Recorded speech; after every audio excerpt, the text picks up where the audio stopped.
Hi all, welcome to Vijay Kumar IAS Academy. So, நேத்து கிளாஸ்ல என்ன பார்த்திருந்தோம் அப்படின்னா சிம்பிள் இன்ட்ரெஸ்ட் உடைய பேசிக்ஸ் ஃபுல்லாவே பார்த்திருந்தோம். ஸோ இன்னைக்கு கிளாஸ்ல அதனுடைய கண்டினியூஷன்ஸ் தான் பார்க்க போறோம். ஸோ நேத்து கிளாஸோட பேசிக்ஸ் எல்லாருமே ரிவிஷன் பண்ணிருப்பீங்க அப்படின்னு நினைக்கிறேன். ஸோ இன்னைக்கு ஸ்ட்ரைட்டா கொஸ்டின்ஸ்குள்ள போயிடலாம். ஸோ யாராவது இன்னைக்கு கிளாஸ்ல புதுசா இருந்தீங்க அப்படின்னா ஏற்கனவே நடத்தின கிளாஸோடைய சிம்பிள் இன்ட்ரெஸ்ட் பார்த்துட்டு வந்தீங்க அப்படின்னா ரொம்பவே யூஸ்ஃபுல்லா இருக்கும். சரிங்களா? ஸோ இன்னைக்கான ஃபர்ஸ்ட் கொஸ்டின் பாருங்க என்ன கொடுத்துருக்காங்க அப்படின்னு. ஒரு அசல் தொகை 2 ஆண்டுகளில் தனி வட்டியுடன் 1/9 ஆகும்போது வட்டி விகிதத்தை கண்டறியவும் அப்படின்னு இருக்கு. ஸோ ஃபர்ஸ்ட் எப்பயுமே கொஸ்டின்ல என்ன கொடுத்துருக்காங்க என்ன கேட்டிருக்காங்க அப்படின்னு முக்கியம். என்ன கேட்டிருக்காங்க அப்படின்னு பாருங்க, வட்டி விகிதத்தை கண்டறியவும் அப்படின்னு இருக்கு. ஸோ அப்போ இங்க 6 தான் வந்து கேட்டிருக்காங்க. when a principal becomes 1/9 of itself அப்படின்னு இருக்கு. So when a principal becomes 1/9 of itself in 2 years அப்படின்னு கொடுத்துட்டாங்க. ஸோ அப்போ பிரின்சிபல் என்னவா மாறுது அப்படின்னா 1/9 மாறுது. அப்போ ரேட் ஆஃப் இன்ட்ரெஸ்ட் கண்டுபிடிக்கணும். எப்போ அப்படின்னா என்னுடைய பிரின்சிபல் வந்து 1/9 மாறுது. ஓகேவா? ஸோ பிரின்சிபலோட 1/9 பிரின்சிபல்ல டிவைடட் பை 9 அதான் மீனிங். அப்போ பிரின்சிபல்ல டிவைடட் பை 9ன்னு போட்டா நமக்கு என்ன கிடைக்கும்? கொஸ்டின்ல தெளிவா புரியலனாலும் ஜஸ்ட் லாஜிக்கா யோசிங்க. பிரின்சிபலோட 1/9 பங்கு அப்படின்னா நமக்கு என்ன கிடைக்கும்? சிம்பிள் இன்ட்ரெஸ்ட் தானே கிடைக்கும். ஸோ அதுதான் வந்து இங்கே கொடுத்துருக்காங்க. எண் வந்து 2 வருஷம் அப்படின்னு கொடுத்துட்டாங்க. ஸோ எண் வந்து 2 வருஷம் அப்படின்னு கொடுத்துட்டாங்க. சிம்பிள் இன்ட்ரெஸ்ட் வந்து P/9 அப்படின்னு கொடுத்துட்டாங்க. 6 தான் வந்து கேட்டிருக்காங்க. நமக்கு என்ன தெரியும்? SI ஈக்குவல் டு PNR/100 அப்படின்னு தெரியும். இங்கே R கேட்டதுனால என்ன வந்துருச்சு? இந்த SI இந்த 100 இங்கே வந்துடும். ஸோ SI × 100/P × N அப்படின்னு இருக்கும். ஸோ SI நமக்கு என்ன தெரியும்? இங்கே P/9 அப்படின்னு தெரியுமா? Into 100 divide by P, N வந்து 2 அப்படின்னு கொடுத்துருந்தாங்க. ஸோ அப்போ இங்கே நமக்கு என்ன வந்துடும்? இந்த P கேன்சல் ஆகிடும். ஸோ 100/9 × 2 அப்படின்னு கிடச்சிடும்.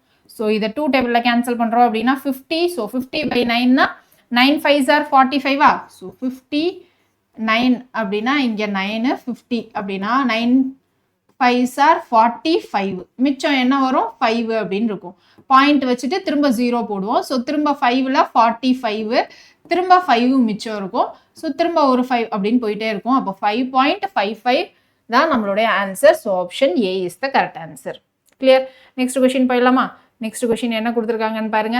3 வருடங்கள் 12% தனி வட்டியில் உள்ள கடன் தொகை ரூபாய் 1092 முழுவதுமாக தீர்ப்பதற்கு ஆண்டு தவணையாக எவ்வளவு செலுத்த வேண்டும்? ஸோ அப்போ இது வந்து நமக்கு என்னது அப்படின்னு பார்த்தீங்கன்னா புதுசா ஒரு கான்செப்ட். என்ன கான்செப்ட் அப்படின்னா பாருங்க, what annual instalment will discharge a debit of 1092 due in 3 years at 12% simple interest. So 3 இயர்ஸ்ல நம்ம என்ன பண்ணணும் அப்படின்னா நம்ம வந்து கட்டணும். எவ்வளோ ஆனுவல் இன்ஸ்டால்மெண்ட் கட்டணும் அப்படின்னு இருக்கு. ஸோ எவ்வளோ டோட்டலாக கடன் வாங்கியிருக்காங்க? 1092 ரூபாய். இப்போ நான் 3 வருஷம் அப்படின்றது தான் எனக்கு என்னது? ஆனுவல் இன்ஸ்டால்மெண்ட் அப்படின்னு சொல்லியிருக்காங்க. அப்போ நம்பர் ஆஃப் இன்ஸ்டால்மெண்ட் எவ்வளோ? 3 வருஷம் கட்டணும். ஆனுவல் இன்ஸ்டால்மெண்ட்னா வருடாந்திர தவணை. அப்போ 3 தவணை அப்படின்னு கிடைக்கும். ஸோ அப்போ இங்கே N அப்படின்றது எனக்கு 3 தவணையாக கட்டணும். R வந்து நமக்கு என்ன தெரியும்? 12% அப்படின்றது நமக்கு தெரியும் இல்லையா? ஸோ அப்போ இந்த இன்ஸ்டால்மெண்ட் கணக்கில் நான் ஏற்கனவே நேற்று கிளாஸ்ல என்ன சொல்லியிருந்தேன்? எக்ஸ்ட்ராவா நம்ம என்ன பண்ணுவோம் அப்படின்னா மீதி இருக்கிற அந்த இன்ஸ்டால்மெண்ட்டுக்கு ஒரு செக்யூரிட்டி அமௌண்ட் மாதிரி எக்ஸ்ட்ரா அமௌண்ட் வந்து நம்ம கட்டுவோம் அப்படின்றது நம்ம சொல்லியிருந்தோம் இல்லையா? ஸோ இப்போ அந்த எக்ஸ்ட்ரா அமௌண்ட் தான் எப்படி அப்படின்றத நம்ம பார்க்க போறோம். ஸோ இப்போ 3 வருடங்கள்ல 12%. அப்போ 3 இன்ஸ்டால்மெண்ட், 3 வருஷம் அப்படின்னா 3 இன்ஸ்டால்மெண்ட். எனக்கு இது வந்து டோட்டல் அமௌண்ட். ஓகே. ஸோ அப்போ இங்கே ஃபார்முலா படி நமக்கு என்ன வரும் அப்படின்னு பார்த்தீங்கன்னா debit equal to x into n. So formula வந்து டோட்டல் அமௌண்ட் அப்படின்னு வச்சுக்கலாம். இல்லை டோட்டலாக எவ்வளோ debit amount equal to x into n plus x into r into n into n minus 1 divided by 2 into 100. இதுதான் நம்மளுடைய ஃபார்முலா. ஸோ ஃபார்முலா தெளிவாக தெரியுதான்னு பாருங்க. டெபிட் இல்லைனா டோட்டல் அமௌண்ட். ஸோ இங்கே நான் கீழே எழுதுறேன். டெபிட் இல்லை டோட்டல் அமௌண்ட் நான் எவ்வளோ பே பண்ணணும் அது. ஓகேவா? டெபிட் இல்லை டோட்டல் அமௌண்ட் நான் எவ்வளோ பே பண்ணணும் ஈக்குவல் டு எக்ஸ் இன்ட்டு என். என் வந்து இங்கே வந்து நம்பர் ஆஃப் இன்ஸ்டால்மெண்ட். இங்க எக்ஸ்ன்றது ஈக்குவல் இன்ஸ்டால்மெண்ட் நான் மாசம் மாசம் எவ்வளோ கட்டணும் அப்படின்றது. அப்போ பிளஸ் இங்க என்ன வந்துடும், x into r n into n minus 1 into r divided by 2 into 100. இதுதான் ஃபார்முலா. ஓகேவா? இதுதான் நம்ம பே பண்ண வேண்டிய எக்ஸ்ட்ரா அமௌண்ட். ஸோ அப்போ இங்கே எக்ஸ் இன்ட்டு அமௌண்ட்னா நான் என்ன பண்ணணும், 3 இன்ஸ்டால்மெண்ட்ல திரும்ப கட்டணுமா? டோட்டலாக நான் எவ்வளோ கட்டணும், 1092 ரூபாய் கட்டணும்.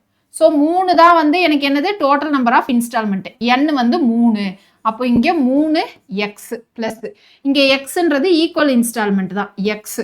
இங்கே என்னன்றது 3. அப்போ இங்கே 3 மைனஸ் 1. ஸோ அப்போ 3 into 3 minus 1 into r rate percentage எவ்வளோ கொடுத்துருந்தாங்க, வட்டி விகிதம் எவ்வளோ கொடுத்துருந்தாங்க, நமக்கு 12% அப்படின்னு கொடுத்துருந்தாங்க.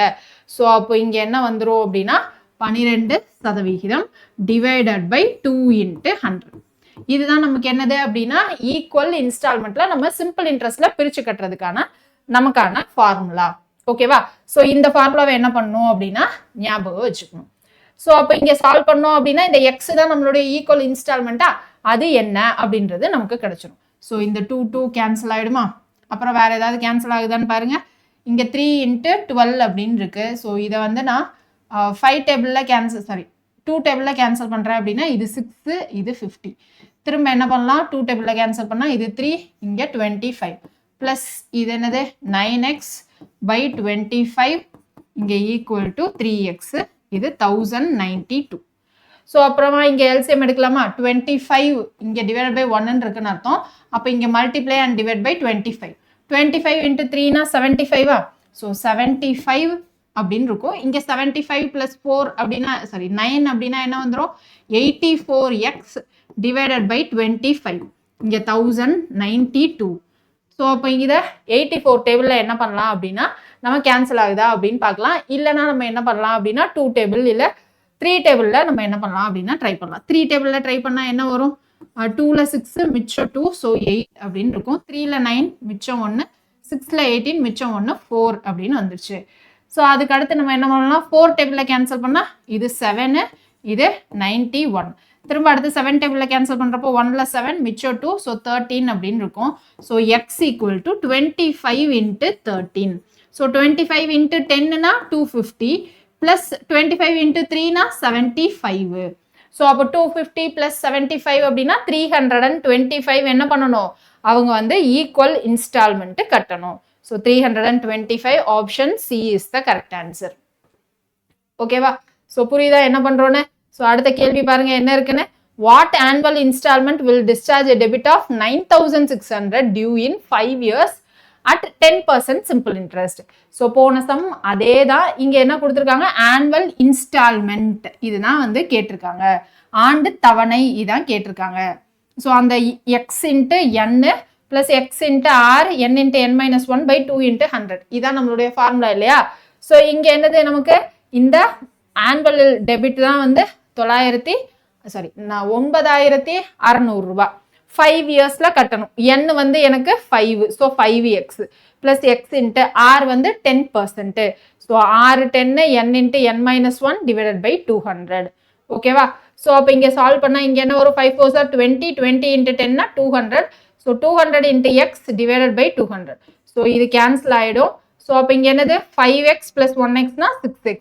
ஸோ 9600 டிவைடட் பை 6 அப்படின்னா நமக்கு என்ன வந்துடும் 1600. ஸோ ஆப்ஷன் டி தான் வந்து கரெக்ட் ஆன்சர். ஸோ அப்போ என்ன பண்ணோம், புதுசாக இப்போ ஒரு ஃபார்முலா படிச்சிருக்கோம். ஸோ இந்த ஃபார்முலாவில் நம்ம வந்து ஞாபகம் வச்சுக்கணும், இது எந்த மாதிரி கொஷினுக்கு, ஆனுவல் இன்ஸ்டால்மெண்ட் சிம்பிள் இன்ட்ரெஸ்ட் அப்படின்னு கொடுத்துருந்தாங்க அப்படின்னா இந்த கொஷினுக்கு நம்ம என்ன பண்ணோம் அப்படின்னா இப்படி தான் சால்வ் பண்ணணும். கிளியர்? அடுத்த கேள்வி பாருங்க என்ன கொடுத்துருக்காங்கன்னு. ஸோ இன்னைக்கு கிளாஸ்ல என்ன பண்ணியிருக்கோம், புதுசாக ஒரு கொஷின் கான்செப்ட் படிச்சிருக்கோம். ஸோ அடுத்த கேள்வி, ஆதாம் ஒரு குறிப்பிட்ட தொகையை ஆண்டுக்கு 6% வட்டி விகிதத்தில் முதல் 2 வருடங்களுக்கும் அந்த 3 வருடங்களுக்கு 9% ஆண்டு வட்டியிலும் 4 ஆண்டுகளில் பிறகான காலகட்டத்தில் 14% ஆண்டு வட்டியிலும் கடனாக வாங்கினார். 9 வருட முடிவில் மொத்த வட்டியாக ரூபாய் 11,400 செலுத்தினார் எனில் அவர் வாங்கிய கடன் தொகை என்ன? ஸோ ஏதாவது புரிஞ்சதா? எதுவுமே புரியாது. ஸோ அதனால தான் என்ன பண்ணணும், எப்பயுமே வந்து கொஸ்டினை பிரிச்சு வாசிக்கணும். ஸோ ஃபர்ஸ்ட் என்னது, ஆடம் இல்ல ஆதாம் ஒரு குறிப்பிட்ட தொகையை ஆண்டுக்கு 6% வட்டி வீதத்தில் முதல் 2 வருடங்களுக்கும், ஸோ ஆர் வந்து எனக்கு என்னவாகுது, மாறுது. 6% வட்டி வருட வட்டி அப்படின்னு 2 வருஷத்துக்கு கொடுத்துருக்காங்க. அதுக்கப்புறம் அந்த 3 வருடங்களுக்கு அடுத்த 3 வருடங்களுக்கு அடுத்த 3 வருடங்களுக்கு 9% ஆண்டு வட்டி. ஸோ 9% ஆண்டு வட்டி எதுக்கு, அடுத்து 3 வருஷத்துக்கு. 4 ஆண்டுகளுக்கு பிறகான காலகட்டத்தில் 14% ஆண்டு வட்டியிலும். இதுக்கப்புறம் வந்து கொடுக்குறாங்க அப்படின்னா என்னது, 14% சிம்பிள் இன்ட்ரெஸ்ட் அப்படின்னு கொடுக்குறாங்க. ஓகேவா? 9 வருட முடிவில் மொத்த வட்டியாக 11,400 செலுத்தினார் எனில் அவர் வாங்கிய கடன் தொகை என்ன அப்படின்னு இருக்கு. இப்ப என்ன கொடுத்துருக்காங்க, மொத்த காலம் 9 வருடம். இப்ப அவர் எவ்வளவு செலுத்தியிருக்காரு அப்படின்னா மொத்த வட்டியா 11,400 ரூபாய் அப்படின்னு செலுத்தியிருக்காரு. ஓகேவா? மொத்த வட்டினா டோட்டல் சிம்பிள் இன்ட்ரெஸ்ட் வந்து எனக்கு 11,400. ஸோ டோட்டல் சிம்பிள் இன்ட்ரெஸ்ட் இங்க நமக்கு எத்தனை வருஷம் கழிச்சு அவங்க செலுத்தியிருக்காங்க, 9 வருஷம் கழிச்சு. இப்போ PNR/100 தானே நம்ம ஃபார்முலா. ஆனா ஆர் வந்து ஒரு வருஷத்துலயும் மாறிட்டே இருக்கு. அப்போ ஃபர்ஸ்ட் 2 வருஷத்துல 6% இருந்திருக்கும், அதுக்கப்புறம் 3 வருஷத்துக்கு 9% இருந்திருக்கும். அப்போ மொத்தம் 9 ஆண்டுகள்ல 2 + 3 5 ஆண்டு போயிடுச்சு, இன்னும் 4 ஆண்டு இருக்கு. அந்த 4 ஆண்டுக்கு தான் எனக்கு என்னவா இருந்திருக்கும், 14% இருந்திருக்கும். இப்போ எனக்கு டோட்டல் சிம்பிள் இன்ட்ரெஸ்ட் தான் என்ன கொடுத்துருக்காங்க அப்படின்னா 11,400 ரூபாய் அப்படின்னு கொடுக்குறாங்க. ஸோ டோட்டல் சிம்பிள் இன்ட்ரெஸ்ட் 11,400 ரூபாய். இப்போ எனக்கு இங்க PNR/100 அதானே நம்மளுடைய ஃபார்முலா. ஆனா என்ன நடக்குது, இந்த எண்ணும் ஆறும் மாறிட்டே இருக்கு. கரெக்டா? இந்த எண்ணும் ஆறும் மாறிட்டே இருக்கு. இப்போ கொஸ்டின்ல என்ன கேட்டிருக்காங்க அப்படின்னா அவர் வாங்கிய கடன் தொகை பிரின்சிபல் தான் என்ன அப்படின்றது கேட்குறாங்க. 6, 9, 14 அப்படின்னு மாறிட்டே இருக்கு. கரெக்டா? ஸோ 6, 9, 14 அப்படின்னு மாறுது. இது 2 வருஷத்துக்கு, இது 3 வருஷத்துக்கு, இது மொத்தம் 9ல இது போனதுக்கு அப்புறமா எனக்கு என்னது 4 வருஷம் இருக்கு. ஓகேவா? ஸோ இப்படிதான் வந்து எனக்கு எண்ணும் ஆறும் மாறிட்டே இருக்கு. அப்போ இங்க P/100 சேமா இருக்குமா, அப்போ P/100 காமனா இருக்கும். ஸோ அதை நான் அப்படியே வெளியில எடுத்துறேன். மிச்சம் n × r தான் மாறிட்டே இருக்கும். n × rனா 6 × 2 12, இங்க 9 × 3 27, 14 × 4 என்ன வந்துடும், 4 4 16, 1 56 அப்படின்னு வந்துடும். இந்த மொத்த வட்டி தான் எனக்கு என்னது 11,400 ரூபாய் அப்படின்னு வந்துடும். ஸோ அப்போ இதை டோட்டலா ஆட் பண்ணா என்ன வந்துடும், 7 + 2 9, 9 + 16 15, 1 இருக்கும், 4 4 + 5 9. அப்போ P95/100 = 11,400. சரியா? ஸோ இதுக்கப்புறம் என்ன பண்ணலாம், நம்ம 5வது வாய்ப்பாடில் அடிச்சுக்கலாம். ஸோ 5வது வாய்ப்பாடில் அடிக்கிறோம் அப்படின்னா 1ல் 5 மிச்சம் 4 9, இங்கே 2ல் 10 மிச்சம் 1, 2ல் 10 4, ஸோ 2 2 8 0. அதுக்கப்புறம் 19வது வாய்ப்பாடிலேயே அப்படியே அடிச்சாகணும், வேற வழி இல்லை. ஸோ 1ல் 19 அப்படின்னா மிச்சம் என்ன இருக்கும் 3. ஸோ 2 × 19 வந்து 38, அப்போ 120. அப்போ P = 120 × 100. ஸோ 2 0 சேர்ந்துரும். அப்போ பிரின்சிபல் அமௌண்ட் என்னது நமக்கு 12,000. கிளியரா? அடுத்த கொஸ்டின் போயிடலாமா? ஸோ 12,000 எந்த ஆப்ஷன்ல இருக்குன்னு பார்க்கலாமா?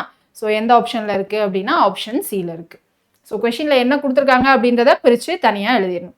அடுத்த கேள்வி, ஒரு நபர் தன்னிடம் இருந்து முதலீட்டு தொகையின் 1/3 பகுதியை 7% வட்டியிலும், அதுக்கப்புறம் என்னது பகுதியை அப்படின்னா இங்க வந்து நமக்கு மிஸ் ஆகுது, என்ன மிஸ் ஆகுது, 1/4 பகுதியை 8% வட்டியிலும் மற்றும் மீதி தொகையை 10% வட்டியிலும் முதலீடு செய்தார். அவருக்கு கிடைத்த ஆண்டு வருமானம் 5,601 எனில் அசல் தொகையை கண்டுபிடிக்கவும். இங்கேயும் போன கொஸ்டின் மாதிரி என்ன கேட்டிருக்காங்க அப்படின்னா அசல் தொகை தான் கேட்டிருக்காங்க. போன கொஸ்டின்ல ஆனா நமக்கு என்ன இருந்துச்சு அப்படின்னா அசல் தொகை அப்படியே கான்ஸ்டன்டா இருந்தது, எண்ணும் 6 தான் மாறிட்டு இருந்தது. இங்க என்ன மாறுதுன்னு பாருங்களேன், இங்க வந்து எனக்கு என்னுடைய இன்வெஸ்ட்மெண்ட் அசல் தொகையே மாறுது. டோட்டல் அமௌண்ட்ல 1/3 பங்கு நான் என்ன பண்றேன் 7%. ஓகேவா? அப்புறம் 1/4 பகுதியை, இங்க 1/4 பகுதியை 8%, அப்புறம் மிச்சம் இருக்க காசை 10% என்ன பண்றாங்க அப்படின்னா இன்வெஸ்ட் பண்றாங்க. அவங்களுடைய வருடாந்திர வருமானம் 561, சாரி 561, 561 61. ஸோ அப்போ டோட்டல் இன்ட்ரெஸ்ட் வந்து 561. ஸோ இங்கே பிரின்சிபல் மாறிட்டே இருக்கு. என்ன மாறுது? 1/3%, 1/4% அப்படின்னு தானே மாறுது. கரெக்டாக எழுதியிருக்கேனா? ஸோ 1/3%, 1/4%. மிச்சம் ரிமைனிங் அப்படின்றது எனக்கு என்னது? 1 மைனஸ் 1/3 மைனஸ் 1/4 இல்லையா? ஸோ அப்போ இங்கே என்னது? எனக்கு ஃபர்ஸ்ட் 1/3 7%, அப்புறம் 1/4 8%, அப்புறம் மிச்சம் இருக்கிறத 10% என்ன பண்றாங்க அப்படின்னா இன்வெஸ்ட் பண்றாங்க. ஸோ அப்போ இது வந்து எனக்கு மிச்சம் இருக்கிறது தெரியணும் அப்படின்னா என்னது? 1 மைனஸ் 1/3 மைனஸ் 1/4. அப்போ 1 மைனஸ் 1/3 அப்படின்னு போட்டா என்ன வந்துடும்? 2/3 வருமா? 2/3 மைனஸ் 1/4. அதுக்கப்புறம் என்ன பண்ணணும்? இங்க எல்சிஎம் எடுத்தா மல்டிப்ளை அண்ட் டிவைட் பை 4. அப்போ இங்க 8 மைனஸ் 1 7. ஸோ 7 இங்க என்னது? 3 4s are 12 அப்படின்னு இருக்கு. இங்க 4 தான் இருக்கு. அப்போ இங்கேயும் என்ன பண்ணும்? Multiply by 3. ஸோ 8 மைனஸ் 3 5 அப்படின்னு கிடைச்சிருமா? 5 டிவைடட் பை 12. இதான் நமக்கு என்னது? மிச்சம் இருக்க பகுதி. இது வந்து 10%. இது 1/3 அப்படின்றது 7%, 1/4 8% என்ன பண்றாங்க அப்படின்னா பிரிச்சு இன்வெஸ்ட் பண்றாங்க. ஸோ அப்போ இங்க பி அப்படின்றது எனக்கு என்னது? மொத்த அமௌண்ட்ல 1/3 பங்கு. ஸோ அப்போ இங்க 1/3 பங்கு ஆஃப் எக்ஸ், 1/4 பங்கு ஆஃப் எக்ஸ். அப்போ 5x/12 அப்படின்னு எழுதணும். இப்போ இங்க மொத்தம் வட்டி எனக்கு 561. அப்போ இங்க PNR/100 n வந்து ஒரு வருஷம் தான். ஏன்னா ஒரு வருஷத்துக்கான வட்டி தான் 561 அப்படின்னு இருக்கு. ஸோ n ஒரு வருஷம் அப்படின்னா PR/100 மட்டும்தான் வரும். ஸோ இங்க PR/100 இதுதான் எனக்கு என்னது? 561. ஆனா இந்த PR தான் வந்து நமக்கு என்னவாகுது அப்படின்னா மாறிட்டே இருக்கு. ஸோ அப்போ இங்க x/3 இன்ட்டு 7 ஓகேவா? பிளஸ் அடுத்து x/4 இன்ட்டு 8 பிளஸ் அடுத்தது என்னது? 5x/12 into 10. இங்க எக்ஸ் அப்படின்றது தான் எனக்கு என்னது? Total amount. ஓகேவா? இதை தான் நம்ம எது கூட ஈக்குவேட் பண்ண போறோம் அப்படின்னா 561. இந்த 100 நான் ஃபர்ஸ்ட் இந்த பக்கம் எடுத்துட்டு போய் 2 0 நான் இங்க போட்டுறேன். சரியா? ஸோ அப்போ இதை நம்ம சால்வ் பண்ணா போதுமா? இது என்னது? 7x/3. இதை நான் வந்து அடிக்கிறேன் அப்படின்னா 2xன்னு இருக்கும். So 7x/3 plus 8x/4 plus 50x/12. இதை நான் எதுவுமே சால்வ் பண்ணல, ஏன்னா கேன்சல் பண்ணாம அப்படியே வச்சுக்கிறேன். ஏன் அப்படின்னா நான் என்ன பண்ண போறேன்? கீழே 12 அப்படின்னு ஒரே மாதிரி கொண்டு வர போறேன். இங்க 12ன்னு வரணும்னா இங்க என்னது? இன்ட்டு 4. இங்க 12ன்னு வரணும்னா இங்க இன்ட்டு 3. ஸோ நாம கீழே மட்டும் பண்ண முடியாது, மேலையும் சேர்த்து தான் பண்ணணும். ஸோ நான் மேலையும் சேர்த்து என்ன பண்றேன் அப்படின்னா இங்க மல்டிப்ளை பை 3. ஸோ இங்கேயும் மல்டிப்ளை பை 3, இங்க மல்டிப்ளை பை 4, இங்கேயும் மல்டிப்ளை பை 4. அப்போ 7 4s are 28x plus 8 3s are 24x plus 50x divided by 12 அப்படின்னு இருக்கும். ஸோ இது மூணையும் நம்ம ஆட் பண்ணி சால்வ் பண்ண போதுமா? கரெக்டா? கான்செப்ட் புரிஞ்சிருச்சா? ஸோ அதுதான் வந்து இங்க என்ன நடந்திருக்கு அப்படின்னா இங்க பண்ணியிருக்காங்க 1/3 of 7, 1/4 of 8, 5/12 of 10. ஸோ இது எல்லாத்தையும் என்ன பண்ணியிருக்காங்க? அந்த எக்ஸை விட்டுட்டு ஃபர்ஸ்ட் தனியா சால்வ் பண்ணியிருக்காங்க. ஸோ 8.5 அப்படின்னு வந்திருக்கு. சரியா? ஸோ 8.5%. ஸோ 8.5% ஆஃப் எக்ஸ் தான் நமக்கு என்னது அப்படின்னா 561. ஓகே? ஸோ 8.5% ஆஃப் எக்ஸ் தான் நமக்கு என்னது அப்படின்னா 561. ஸோ 8.5% என்னது? 8.5 divided by 100 x equal to 561. இல்லைனா என்ன பண்ணலாம்? 8.5 நம்ம எப்படி எழுதலாம் அப்படின்னா 8.5 வந்து 17ல பாதியா? அப்போ 17/2 அப்படின்னு போட்டு நம்ம என்ன பண்ணலாம்னா சால்வ் பண்ணலாம். ஸோ 17/2 இங்க 100 இருக்கு. So 200 x equal to 561. So 17 டேபிள்ல கேன்சல் ஆகுதா அப்படின்றத செக் பண்ணணும். ஸோ 17 டேபிள்ல கேன்சல் ஆகுதான்னு பாருங்க. இங்க 56 அப்படின்னு இருக்கு. ஸோ 17 இன்ட்டு 4 அப்படின்னு ட்ரை பண்ணா 28 268 அப்படின்னு வந்துடும். ஸோ 17 இன்ட்டு 3 அப்படின்னா 21 to 51. ஸோ 3ல 51 மிச்சம் 5ன்னு இருக்கும். ஸோ 3 அப்படின்னு வந்துடும். So x equal to 33 into 200. அப்போ இது 6600. So option D is the correct answer. Concept புரியுதுல என்ன பண்றோன்ட்டு? ஓகேவா? ஸோ நான் அங்கே என்ன பண்ணோம், நம்ம ஸ்ட்ரெயிட்டாக 561 ஈக்குவேட் பண்ணோம். இங்கே என்ன பண்ணியிருக்காங்க, தனியாக ஃபர்ஸ்ட் இதை சால்வ் பண்ணிட்டு இதனோட percentage of x 8.5% of x தான் 561 அப்படின்னு போட்டு சால்வ் பண்ணியிருக்கோம். Okay, clear? அடுத்த கொஸ்டின் போயிடலாமா? ஸோ அடுத்த கொஸ்டின் என்ன கொடுத்துருக்காங்கன்னு பாருங்க. தனி வட்டி வீதத்தில் 5 ஆண்டுகளில் முதலீடு செய்யப்பட்ட தொகை மற்றும் கிடைக்கும் மொத்த தொகை ஆகியவற்றுக்கு இடையேயான விகிதம் 5:8 ஆக உள்ளது எனில் வட்டி விகிதத்தை காண்க அப்படின்னு இருக்கு. ஸோ தனி வட்டி விகிதத்துல 5 ஆண்டுகளில் முதலீடு செய்யப்பட்ட தொகை, அசல் தொகை மற்றும் கிடைக்கும் மொத்த தொகை ஆகியவற்றிற்கு இடையேயான விகிதம். ஸோ அப்போ இது ரெண்டுத்துக்கும் என்ன கொடுத்துருக்காங்க, பிரின்சிபலுக்கும் அமௌண்ட்டுக்கும் இடையேயான விகிதம் தான் 5:8 அப்படின்னு கொடுத்துருக்காங்க. எனில் வட்டி விகிதத்தை காண்க அப்படின்னு தான் இருக்கு. ஸோ 6 தான் வந்து என்ன அப்படின்னு கேட்குறாங்க. ஸோ எத்தனை வருஷத்துல அந்த பர்சன்டேஜ் கொடுத்துருக்காங்கன்னு பாருங்க. எத்தனை வருஷத்துல, 5 வருஷத்துல. ஸோ வந்து என்ன கொடுத்துட்டாங்க அப்படின்னா 5 வருஷத்துல அப்படின்னு கொடுத்துருக்காங்க. ஸோ அப்போ இங்க என்ன பண்ணுவோம், நமக்கு ரேசியோல கொடுத்துருக்காங்கன்னா நேரா ஈக்குவேட் பண்ணுவோமா இல்லையா? ஸோ அப்போ பிரின்சிபல் 5 ரூபாய், அமௌண்ட் 8 ரூபாய். அப்போ இன்ட்ரெஸ்ட் என்னது, அமௌண்ட் மைனஸ் பிரின்சிபல்னு போட்டா போதுமா? அமௌண்ட் மைனஸ் பிரின்சிபல்னு போட்டா போதுமா? 8 - 5 3 ரூபாய் தான் எனக்கு என்னது அப்படின்னா இன்ட்ரெஸ்ட். இப்போ நமக்கு என்ன வேணும், 6 தான் என்ன பண்ணணும், கண்டுபிடிக்கணும். இது 7 கிடையாது.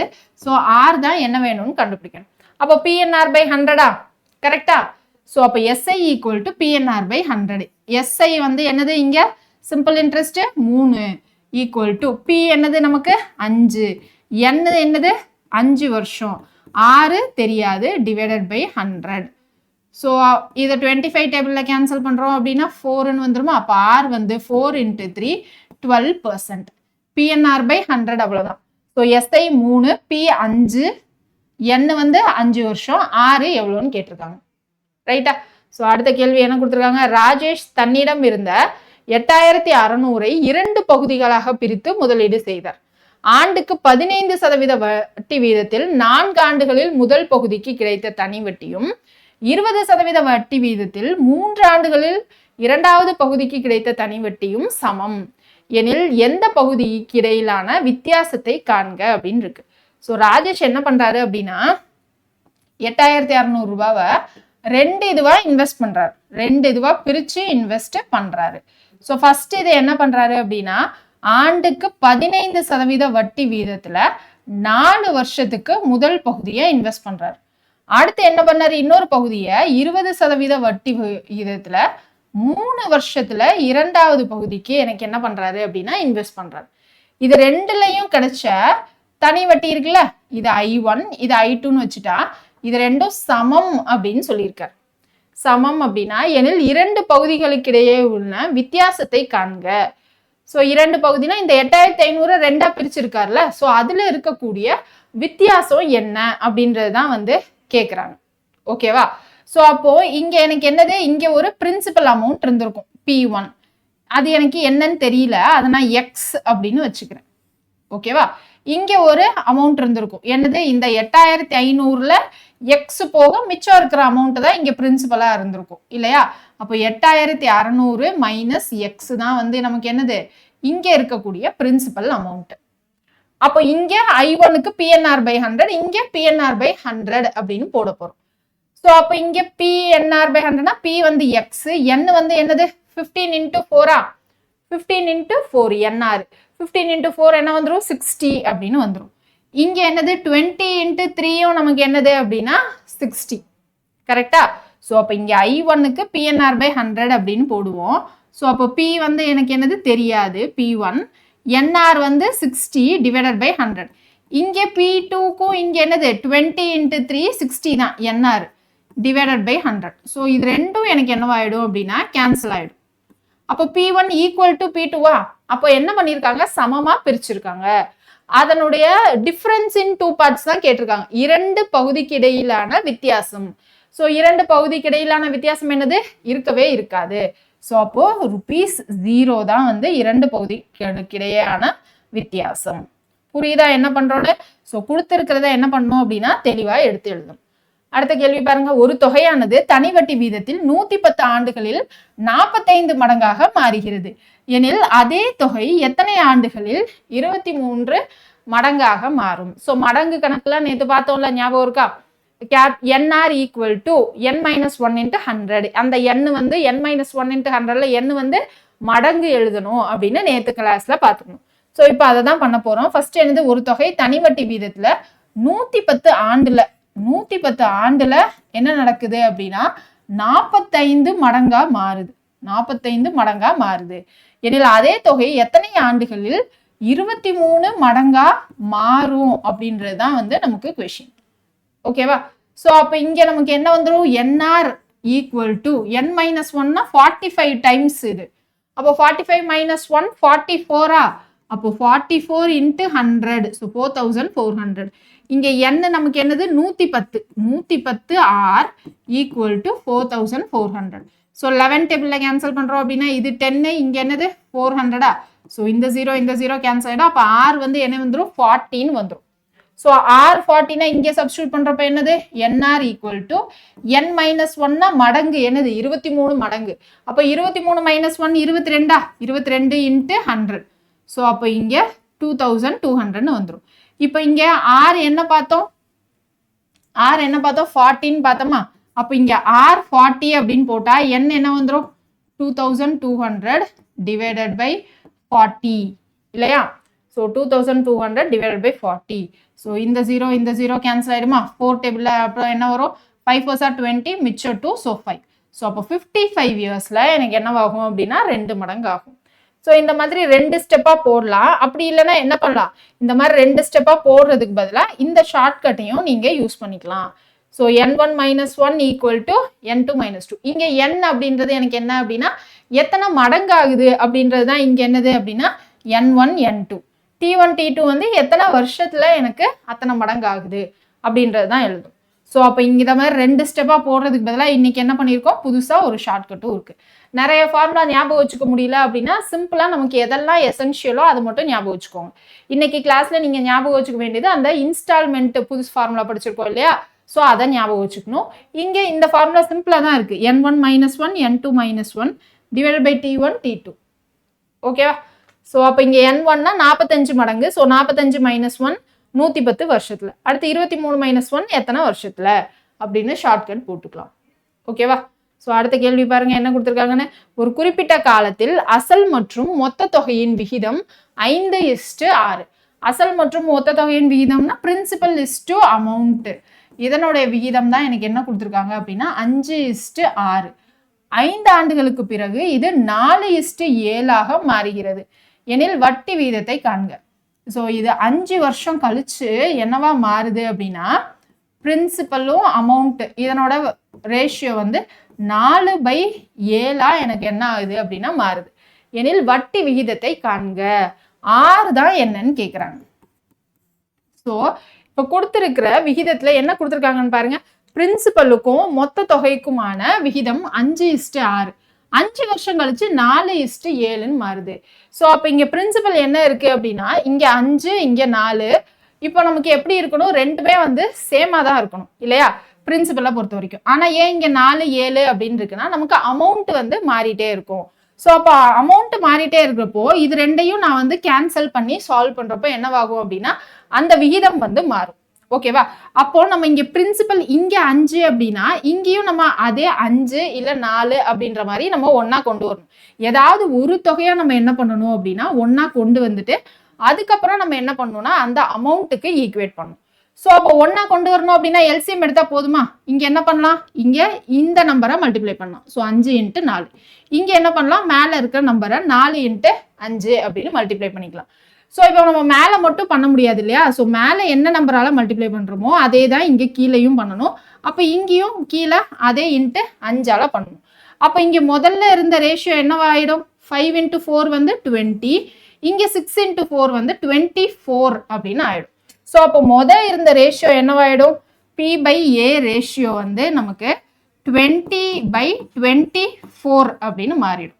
ஸோ இப்போ 5 வருஷம் கழிச்சு நமக்கு என்ன கொடுத்துருந்தாங்க, P/A வந்து 4/7 அப்படின்னு கொடுத்துருந்தாங்க.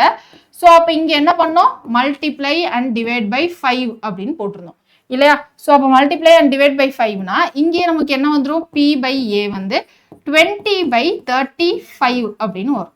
ஸோ 20/35னா இங்கேயும் எனக்கு பிரின்சிபல் அமௌண்ட் 20, இங்கேயும் பிரின்சிபல் அமௌண்ட் 20. அப்போ இங்க பிரின்சிபல் என்னவாயிடும், அசல் தொகை நமக்கு மாறாம இருக்கும். ஸோ பிரின்சிபல் வந்து எனக்கு 20ஆ இருக்கும். ஸோ அப்போ எனக்கு இங்க அமௌண்ட் 24ன்னு இருந்தது இல்லையா, இப்போ இங்க அமௌண்ட் என்ன இருக்கு அப்படின்னா 35ன்னு இருக்கு. ஸோ 5 வருஷம் கழிச்சு எனக்கு என்னவா மாறி இருக்கு, அமௌண்ட் 35ஆ மாறி இருக்கு. ஸோ இந்த அமௌண்ட்ல நமக்கு என்னெல்லாம் இருக்கும், பிரின்சிபலும் இன்ட்ரெஸ்டும் சேர்ந்து இருக்கும் இல்லையா. ஸோ அப்போ இந்த ரெண்டையும் அமௌண்ட் வித்தியாசம் நான் எடுத்தேன் அப்படின்னா 5 வருஷத்துக்கான இன்ட்ரெஸ்ட் என்னன்னு மட்டும் கிடைக்குமா. ஸோ 5 வருஷத்துக்கான இன்ட்ரெஸ்ட் என்ன வந்துடும், 35 - 24 அப்படின்னு போட்டா 11 தான் நமக்கு வந்து இன்ட்ரெஸ்ட் அப்படின்னு வந்துடும். ஸோ பிரின்சிபல் 20, இன்ட்ரெஸ்ட் 11 அப்படின்னு கிடைச்சிருச்சு. இப்போ நமக்கு என்ன தெரியணும் அப்படின்னா R தான் வந்து நமக்கு தெரியணும். ஸோ R வேணும் அப்படின்னா நம்ம கிட்ட இப்போ என்ன இருக்கு, பிரின்சிபல் 20, இன்ட்ரெஸ்ட் வந்து 11 அப்படின்னு இருக்கு. ஸோ ஆர்னா என்னது, எனக்கு மொத்த பிரின்சிபல்ல வட்டியோடைய சதவிகிதம் என்ன அப்படின்னு தெரிஞ்சா போதும். ஸோ அதை எப்படி கண்டுபிடிக்கலாம், 11/20 × 100 அப்படின்னு போட்டு கண்டுபிடிச்சிடலாமா. ஸோ அதை தான் வந்து இங்கே போட போறோம். ஓகேவா. ஸோ சால்வ் பண்ணி பாருங்க. அடுத்த கொஸ்டின் பார்க்கலாமா. ஸோ 11/20 × 100 அப்படின்னு போடலாமா அப்படின்னு பார்த்தீங்கன்னா இங்கே அப்படியே போட முடியாது. ஏன் போட முடியாது அப்படின்னா இங்க எல்லாமே நமக்கு எதுல இருக்கு அப்படின்னா ரேஷியோல இருக்கு, விகிதத்துல இருக்கு, அந்த முழுமையான ஒரு வேல்யூல இல்லை. ஸோ எது காமனா இருக்கும், இதுக்கப்புறம் ஏதாவது காமனா இருந்து கேன்சல் ஆகுமா அப்படின்ற டவுட்லாம் வரும். ஸோ அதனால நம்ம இது வந்து நமக்கு என்னது, விகிதத்துல நமக்கு கிடைச்ச வேல்யூ. ஸோ அதனால ஸ்ட்ரெயிட்டா இப்படியே போட முடியாது. அப்போ PNR அப்படிதான் போடணும் சரியா. ஸோ இப்போ இங்க என்னது, பிரின்சிபல் 20 ரூபாய், இன்ட்ரெஸ்ட் 11 ரூபாய் அப்படின்னு கிடைச்சிருச்சு. ஸோ இன்ட்ரெஸ்ட் 11 ரூபாய் அப்படின்றது எனக்கு என்ன கொடுத்துருந்தாங்க, 5 years அப்படின்னு கொடுத்துருந்தாங்களா. ஸோ PNI இருக்கு. அப்போ மிச்சம் நமக்கு R மட்டும்தான் இல்லை. ஸோ அப்போ இதுல இருந்து R என்னன்னு கண்டுபிடிச்சிடலாமா. Simple interest I = PNR / 100. So அப்போ இங்க என்ன வந்துடும் நமக்கு ஆன்சர் அப்படின்னு பார்த்தீங்கன்னா சால்வ் பண்ணா 11% அப்படின்னு வரும். So option A is the correct answer. So இது கொஞ்சம் வித்தியாசமான கணக்கு, என்ன பண்றோம் அப்படின்றத மட்டும் புரிஞ்சுக்கிட்டீங்கன்னா கரெக்டா இருக்கும்.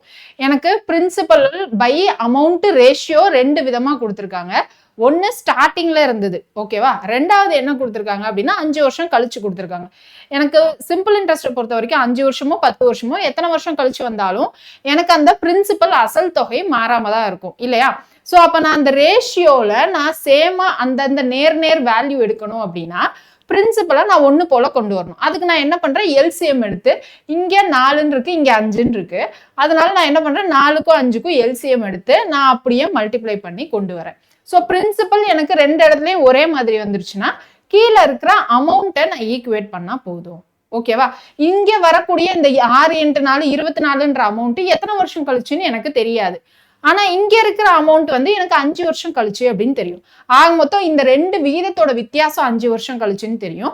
அப்போ இன்ட்ரெஸ்ட் என்ன பண்ணலாம் அப்படின்னா இந்த 2 வருஷத்தோடைய இந்த 2 விகிதத்தோடைய அமௌண்ட்டை மைனஸ் பண்ணோம் அப்படின்னா இன்ட்ரெஸ்ட் நமக்கு என்ன வந்துச்சு, 11 அப்படின்னு வந்துச்சு. புரியுது இல்லையா இந்த சம்மு.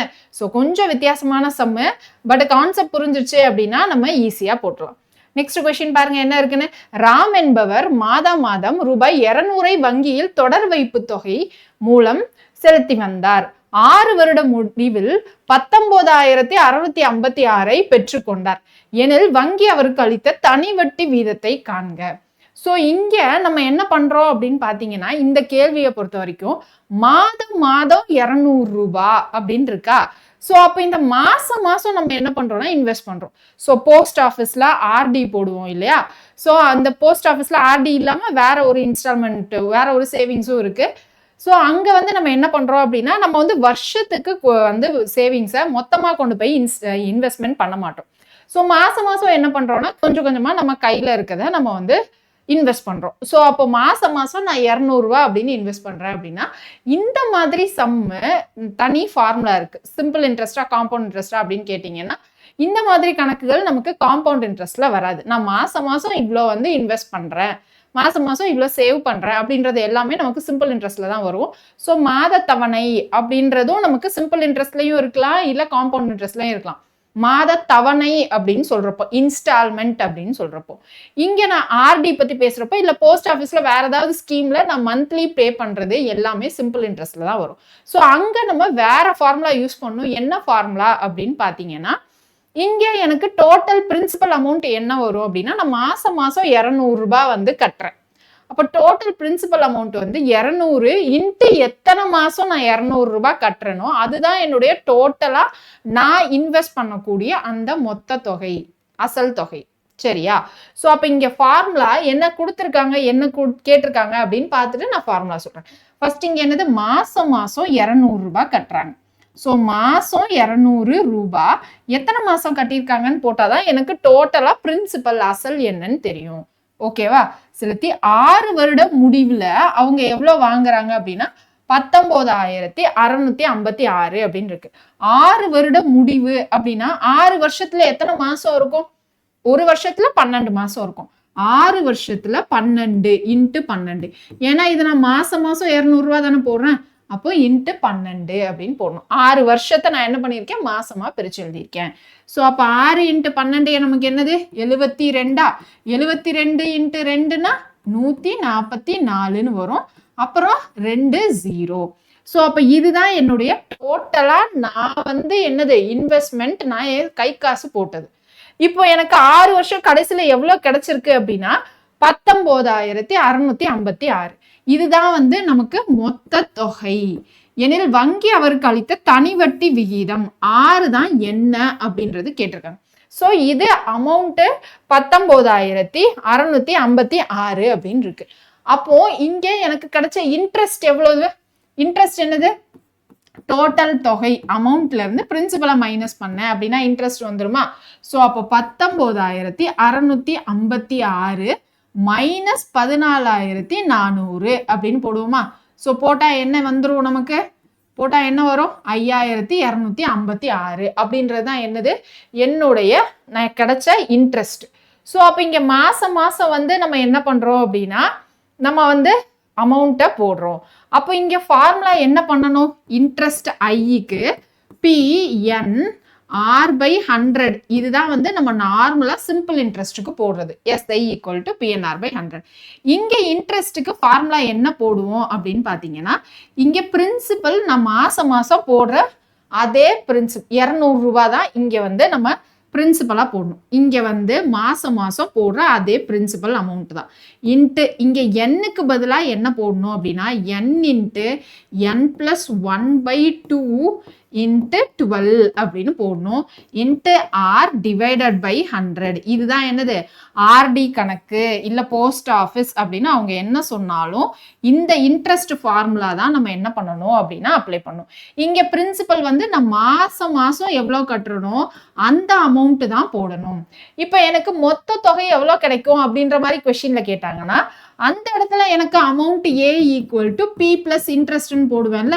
இந்த Pல தான் நான் என்ன பண்ணுவேன் அப்படின்னா P into number of month, எத்தனை மந்த்துக்கு நான் வந்து மாசம் மாசம் போட்டிருக்கேன் அப்படின்னு போட்டு இங்க டோட்டலா இன்வெஸ்ட் பண்ண அமௌண்ட் பிளஸ் இங்க வரக்கூடிய இன்ட்ரெஸ்ட் நம்ம சேர்த்து போடுவோம். சரியா? அப்போ டோட்டலா எனக்கு ஆர்டி கணக்கை பொறுத்த வரைக்கும் டோட்டல் அமௌண்ட் அப்படின்னு என்ன ஃபார்முலா போடுவோம் அப்படின்னா P into N plus P into N into n+1/2 into 12 into R divided by 100 அப்படின்னு போடுவோம். நான் ஏன் இங்க அமௌண்ட்டுக்கு தனியா திரும்ப ஃபார்முலா போட்டிருக்கேன் அப்படின்னா இந்த ஃபார்முலாவே நமக்கு நேரடியா நிறைய வாட்டி கேட்டிருக்காங்க ப்ரீவியஸ் இயர் கொஸ்டின்ல. ஸோ இந்த ஃபார்முலாவை தெரிஞ்சு வச்சுக்கோங்க. இங்க கேபிட்டல் எண்ணுக்கு பதிலாக நான் என்ன பண்ண போறேன், n இன்ட்டு n+1/2 இன்ட்டு 12ன்னு போடுறேன். இங்க n நான் போட வேண்டியது என்னது அப்படின்னா எத்தனை மாசமோ ஸோ அதுதான் என்ன பண்ணணும் அப்படின்னா நம்ம போடணும். ஓகேவா? ஸோ இப்போ இங்க எனக்கு என்ன கிடைச்சிருச்சு, n இன்ட்டு n+1/2 அப்படின்னு போடணும் n இருக்கிற இடத்துல. ஓகேவா? ஸோ PNR/100 தான் ஃபார்முலா. இங்க n இருக்கிற இடத்துல நான் என்ன பண்ண போறேன், இங்க n நான் நம்பர் ஆஃப் இயர்ஸ்ல சப்ஸ்டியூட் பண்ண போறது இல்ல, மாசத்துல தான் சப்ஸ்டியூட் பண்ண போறேன். இங்க கேபிட்டல் எண்ணுக்கு பதிலா என்ன பண்ணணும், n இன்ட்டு n+1/2ன்னு போடணும். இங்க டோட்டலா எனக்கு வந்து 6 வருஷமா 6 இன்ட்டு 12னா 72 மாசம். அப்போ 72 இன்ட்டு 73/2 அப்படின்னு போட்டா மொத்த மாசம் எத்தனைன்னு கிடைச்சிடும். ஓகேவா? இங்க எனக்கு என்ன எப்பயுமே நான் வருஷத்துல தான் சப்ஸ்டியூட் பண்ணணும். இது எத்தனை மாசம்னு கிடைச்சிருக்கு. அதனால தான் இங்க என்னது டிவைடட் பை 12ம் போடுறோம். இங்க பிஎன்ஆர் பை 100 வந்து மாசத்துல விதவிதமா கொண்டு வந்திருக்காங்க. நான் இங்க ஃபைனலா என்ன பண்ணியிருக்கேன் அப்படின்னு பாத்தீங்கன்னா, இங்க நான் ஸ்ட்ரெயிட்டா வந்து உங்களுக்கான ஃபார்முலாவை கொடுத்துருக்கேன். ஏன்னா இந்த ஃபார்முலா இன்ட்ரெஸ்ட் ஃபார்முலா, இந்த அமௌண்ட் ஃபார்முலா நிறைய வாட்டி நேரடியா கேட்குறாங்க. ஸோ அதனால நல்லா தெரிஞ்சு வச்சுக்கோங்க. இங்க வந்து பி மந்த்ல தான் சப்ஸ்டியூட் பண்ணும். இதுவும் பி மந்த் தான். இங்க என்னும் மந்த் தான். ஓகேவா? இங்க மந்த்ல இருக்கிறதுனால தான் நான் என்ன பண்றேன், n × n+1 டிவைடட் பை 12ன்னு போட்டு வருஷத்துல மாத்திட்டு நம்ம என்ன பண்றோம் அப்படின்னா சப்ஸ்டியூட் பண்றோம். ஓகேவா? இங்க இன்ட்ரெஸ்ட் இப்பதான் நமக்கு கிடைச்சது 5256ன்னு 200 ரூபா மாசம் into number of months 2628 into R divided by 1200. இதுக்கப்புறம் நம்ம எப்பயும் போல சால்வ் பண்ணிடலாமா? ஸோ சால்வ் பண்றதுக்கு இதுக்கப்புறம் கஷ்டம் இருக்காது இல்லையா? ஸோ என்ன பண்ணுங்க, இதுக்கப்புறம் இந்த பார்ட்டை நீங்க சால்வ் பண்ணி எனக்கு ஹோம்ஒர்க்கா சால்வ் பண்ணி பாருங்க. ஓகேவா? ஸோ சால்வ் பண்ணீங்க அப்படின்னா சி வந்து ஆன்சர் வரும். சி வந்து நமக்கு என்னது 12%. இங்க என்ன ஞாபகம் வச்சுக்கணும், பிஎன்ஆர் பை 100 தான். ஆனா பி மந்த்லி எவ்வளோ இன்வெஸ்ட் பண்றோம் அப்படின்றத தான் போடணும். என் வந்து என்ன போடணும், n × n+1/2 மாசத்துல சப்ஸ்டியூட் பண்ணணும். அதனால நான் என்ன பண்றேன், டிவைடட் பை 12ம் நான் வந்து சேர்த்துக்கிறேன் இயரா மாத்துறதுக்கு. ஓகேவா? ஸோ இந்த ஃபார்முலாவை மட்டும் ஈஸியாக எப்படி ஞாபகம் வச்சுக்கணும்னு பார்த்துக்கோங்க. இன்னைக்கு கிளாஸ்ல எக்ஸ்ட்ராவா 2 ஃபார்முலா பார்த்துருக்கோம். ஈக்குவல் இன்ஸ்டால்மெண்ட்டுக்கு ஒன்று பார்த்துருக்கோம், போஸ்ட் ஆஃபீஸ் சம்முக்கு ஒரு ஃபார்முலா பார்த்துருக்கோம். இந்த 2 ஃபார்முலாவுமே இம்பார்ட்டண்ட்டான ஃபார்முலா பார்த்து வச்சுக்கோங்க. ஓகே, நெக்ஸ்ட் கொஸ்டின் பாருங்க. ஒரு வட்டிக்கு கொடுப்பவர் ஆண்டுக்கு 10% தனி வட்டி வீதத்தில் பணம் கடனாக கொடுப்பதாக கூறுகிறார். இருப்பினும் அவர் 1 வருடத்திற்கான கடனை வழங்கும் போதே வட்டி தொகையை முன்கூட்டியே எடுத்துக்கொள்கிறார். அவ்வாறெனில் அவர் உண்மையில் எந்த வட்டி வீதத்தில் பணத்தை கடனாக வழங்குகிறார் அப்படின்னு இருக்கு. ஸோ கொஸ்டின் ஏதாவது புரிஞ்சதா? ஃபர்ஸ்ட் இன்னொரு வாட்டி வாசிப்போமா? ஒரு வட்டிக்கு கொடுப்பவர் ஆண்டுக்கு 10% தனி வட்டியில் பணம் கொடுப்பதாக கூறுகிறார். ஸோ அப்ப இங்க என்ன கொடுத்துருக்காங்க, ரேட் ஆஃப் இன்ட்ரெஸ்ட் 10% அப்படின்ற மாதிரி என்ன பண்றாரு அப்படின்னா அவருக்கு வந்து வட்டிக்கு கொடுக்குறாரு. இப்போ அவர் 1 வருடத்திற்கான கடனை வழங்கும் போதே வட்டி தொகையை முன்கூட்டியே எடுத்துக்கொண்டு கொள்கிறார். ஸோ நீங்க எத்தனை பேர் வந்து கடன் வாங்கியிருப்பீங்க, இல்லை நம்ம அப்பா அம்மா கடன் வாங்கியிருப்பாங்கன்னு தெரியாது. நிறைய இடத்துல என்ன பண்ணுவாங்க அப்படின்னு பார்த்தீங்கன்னா, பேங்க்ல எல்லாம் கிடையாது, பட் நம்ம பிரைவேட்ல போய் நம்ம வாங்குறப்ப என்ன பண்ணுவாங்க அப்படின்னா, ஃபர்ஸ்ட் வருஷத்துக்கான இல்லை மாசம் வட்டி கட்டுறோம் அப்படின்னா மாசத்துக்கான வட்டியை என்ன பண்ணுவாங்க அப்படின்னா எடுத்து வச்சுட்டு தான் கொடுப்பாங்க. இப்போ நான் வந்து 1000 ரூபாய் கடன் வாங்குறேன்னு வைங்க, 10% வட்டியில. அதுல 100 ரூபாய் என்ன பண்ணுவாங்க அப்படின்னா எடுத்து வச்சுட்டு மிச்சம் 900 ரூபாய் தான் கொடுப்பாங்க. ஓகேவா? இது நிறைய இடத்துல ஃபாலோ பண்ணக்கூடிய ரூல்ஸ் தான். நீங்க பிரைவேட்ல போய் ஃபினான்ஷியரு இல்லைன்னா அந்த மாதிரிலாம் தெரியல, பட் கிராமத்துல வந்து பக்கத்து வீட்டுல எல்லாம் கடன் கொடுப்போம்ல, ஸோ அந்த மாதிரி கைமாத்தா கொடுக்குறப்போ, ஸோ கைமாத்துனா நம்ம வந்து வட்டியும் வாங்க மாட்டோம், 1 வாரம் கழிச்சு அதே அமௌண்ட் ரிட்டர்ன் வாங்குவோம். ஸோ ஒரு சிலர் என்ன பண்ணுவாங்கன்னா, கிராமத்துல நிறைய பேர் குட்டி குட்டியா என்ன பண்ணுவாங்க அப்படின்னா காசு கொடுப்பாங்க, 2 பைசா வட்டி 3 பைசா வட்டின்னு. ஸோ அந்த மாதிரி இடத்துலலாம் நிறைய பேர் என்ன பண்ணுவாங்க அப்படின்னு பாத்தீங்கன்னா மாசத்தோடைய அமௌண்ட்டை எடுத்து வச்சுட்டு தான் கொடுப்பாங்க. இங்க அதே தான். இங்க வந்து வருடத்திற்கான 1 வருஷத்துக்கான காசை அவர் கடன் கொடுக்குறப்பவே அவர் வாங்கினது 1000 ரூபாய் கணக்கு தான். ஆனா ஓகேவா, 1000 ரூபாய் கணக்கு தான். ஆனா அதுல மாசத்துக்கு 100 ரூபாய் நான் இப்பயே எடுத்துட்டு தான் மிச்சம் கொடுப்பாரு. அப்போ அவர் நம்ம கடன் வாங்கினது 1000 ரூபாய் 900 ரூபான்ற டவுட் வரக்கூடாது, அதே 1000 ரூபாய் தான். ஓகேவா? சோ இப்போ 1 வருடத்துக்கான கடனை வழங்கும் பொழுது வட்டி தொகையை முன்கூட்டியே எடுத்துக்கொள்கிறார் அப்படின்னா இப்போ அவருக்கு வந்து அதே ரேட் ஆஃப் இன்ட்ரெஸ்டா இல்ல வேற ரேட் ஆஃப் இன்ட்ரெஸ்டா அப்படின்றது தான் இங்க கொஸ்டின். இப்போ அவர் வந்து 100 ரூபாய் எடுத்துட்டு கொடுக்குறாரு அப்படின்னா இங்க நமக்கு என்ன மீனிங் அப்படின்னா, நம்ம எப்பயுமே என்ன பண்ணுவோம், 1 மாசம் வாங்கி முடிச்சதுக்கு அப்புறம் அந்த 1 மாசம் கடைசியில தான் நம்ம என்ன பண்ணுவோம் அப்படின்னா வட்டி கொடுப்போம். இப்ப இவர் எடுத்துட்டு கொடுத்தாலுமே நம்ம என்ன பண்ணுவோம், அடுத்த மாசம் வந்து அந்த வட்டியை கட்டணும், அதுக்கு அடுத்த மாசம் வந்து வட்டியை கட்டுவோம். ஓகேவா? மாசம் வந்து கட்டிட்டே தான் வருவோம். லாஸ்ட்ல வந்து அவரு இப்போ இந்த மாசம் நம்ம வந்து வட்டி கட்டிட்டோம்னு வைங்க, இந்த மாசம் இல்லாம அடுத்த மாசம் நான் வந்து அசலை திருப்பி செலுத்துறேன் அப்படின்னா அந்த இடத்துல என்ன பண்ணுவாருன்னா அவர் அந்த மாசத்துக்கான வட்டியை செலுத்தாம அந்த காசை மட்டும் கொடுக்கலாம். அப்படி சொல்லிதான் என்ன பண்ணுவாங்க அப்படின்னா பேலன்ஸ் பண்ணுவாங்க. பட் ஒரு சிலர் என்ன பண்ணுவாங்க அப்படின்னா அந்த 10 நாளைக்கு இல்லாம கரெக்டா 1 மாசம் கழிச்சு கொடுக்காம முன்னாடியே 10 நாளைக்கு முன்னாடி 20 நாளைக்கு முன்னாடியே வந்து காசு கொடுத்துருவாங்க. அப்படி கொடுக்குறப்ப என்ன ஆகும் அப்படின்னா கடன் வாங்கினவங்களுக்கு நஷ்டமாகும். ஸோ அப்போ இங்க எனக்கு இந்த 100 ரூபாய் எடுத்து வச்சுட்டு தான் கொடுக்குறாங்க. அப்போ இங்க என்ன மீனிங் வரும் அப்படின்னு பாத்தீங்கன்னா, எனக்கு வந்து நான் வாங்கின காசை விட பிரின்சிபல் வந்து என்னவாகும் அப்படின்னா கம்மியா தான் வரும். இப்போ ஃபார் எக்ஸாம்பிள் வந்து 100 ரூபாய் வாங்கியிருக்கோம், 100 ரூபாய் தான் நான் கடன் வாங்குறேன்னு வச்சுக்கோங்க என் ஃப்ரெண்டு கிட்ட. இப்போ 10% ஆண்டு வட்டி அப்படின்னா 100 ரூபாய்க்குல 10% என்னது 10 ரூபாய். ஓகேவா? அந்த 10 ரூபாய் எடுத்து வச்சுட்டு அவர் எனக்கு 90 ரூபாய் தான் கொடுக்குறாரு. ஓகேவா? ஸோ அப்போ அவர் 10 ரூபாய் எடுத்து வச்சுட்டு 90 ரூபாய் தான் கொடுக்குறாரு. இப்போ ரேட் ஆஃப் இன்ட்ரெஸ்ட் என்ன வந்துடும்? இப்போ ரேட் ஆஃப் இன்ட்ரெஸ்ட் என்ன வந்துடும்? இன்ட்ரெஸ்ட் வந்து 10 ரூபாய், இன்ட்ரெஸ்ட் வந்து 10 ரூபாய், எனக்கு 90 ரூபாய் அப்படின்றது எனக்கு என்னது? நான் வாங்கின அசல். ஓகேவா? நான் வாங்கின அசல். வட்டி பை அசல் இன்ட்டு 100 அப்படின்னு போடலாமா? வட்டி பை அசல் இன்ட்டு 100. இதை தான் நம்ம ஏற்கனவே பார்த்தோம். ஸோ வட்டி தொகை எவ்வளோ பங்கு அசல்ல அப்படின்றது தான் பார்த்தோம். இங்க அசல் நான் ஏன் 90ன்னு போட்டிருக்கேன் 100ன்னு போடாம அப்படின்னா, இங்க என்ன கேட்டிருக்காங்க, அப்படி அவர் எடுத்து வச்சுக்கிட்டா உண்மையா வட்டி தொகை என்ன அப்படின்னு கேட்டிருக்காங்க. அப்ப அவர் எடுத்து வச்சது போக மிச்சத்தை தானே நம்ம அசல்ல சேர்க்கணும். ஸோ அதனாலதான் நான் இங்க 90 ரூபான்னு போட்டிருக்கேன், 100 ரூபான்னு போடாம. ஓகேவா? ஸோ அப்ப இந்த 0 கேன்சல் ஆயிருமா? அப்போ 100/9 அப்படின்னா என்ன வந்துடும்? 11ல 99 மிச்சம் 1 இருக்கும். ஸோ 11 1/9% தான் என்னது எனக்கு வட்டி விகிதம் அப்படின்னு அர்த்தம். ஓகேவா? ஸோ இது கிராமத்து சைடில் தான் என்ன பண்ணுவாங்க அப்படின்னா, நிறைய பேர் வந்து வட்டிக்கு கொடுக்குறவங்க எல்லாருமே வந்து மாசத்தை எடுத்து வச்சுட்டு தான் கொடுப்பாங்க. ஸோ அந்த லாஜிக்ல தான் வந்து அந்த கொஷின் வந்து வந்திருக்கு. ஓகேவா? ஸோ எக்ஸாம்பிள்ல லாஸ்ட் கொஷின்னு நினைக்கிறேன். ஸோ எக்ஸாம்பிள்ல இன்னும் 2 கொஷின் தான் இருக்கு. ஸோ ஃபர்ஸ்ட் அருண் 20,000 தனது நண்பர்கள் 2 கடனாக வழங்குகிறார். முதல் நண்பருக்கு 12,000 ஆண்டுக்கு 8% தனி வட்டி வீதத்தில் வழங்குகிறார். ஸோ 20,000 என்ன பண்றாரு அப்படின்னா கடனா கொடுக்குறாரு. முதல் நண்பருக்கு என்ன பண்றாரு அப்படின்னா 12,000 8% தனி வட்டி வீதத்தில் வழங்குகிறார். மொத்த தொகையின் மீது அவர் 10% லாபம் ஈட்ட விரும்பினால் மீதமுள்ள தொகையை இரண்டாவது நபருக்கு எந்த தனி வட்டி வீதத்தில் கடனாக வழங்க வேண்டும்? மீதமுள்ள தொகை என்னது? 8,000மா? இந்த 8,000 என்ன சதவீதத்துல அவர் வட்டிக்கு விட்டிருந்தா எனக்கு இது ரெண்டையும் சேர்த்தா 20% வட்டி விகிதமா இருக்கும் அப்படின்னு சொல்லியிருக்காங்களா? மொத்த தொகையின் மீது அவர் 10% லாபம் ஈட்ட விரும்பினார். மொத்த தொகையில அவர் வந்து 10% லாபம் ஈட்ட விரும்புறார். மொத்த தொகை என்னது? 20,000. 20,000த்துல 10% லாபம் ஈட்ட விரும்புகிறார் அப்படின்னா 10% அவர் வந்து இன்ட்ரெஸ்டா வாங்குறாரு அப்படின்னு தான் அர்த்தம். 20,000த்துல 10% என்னது? 2,000மா?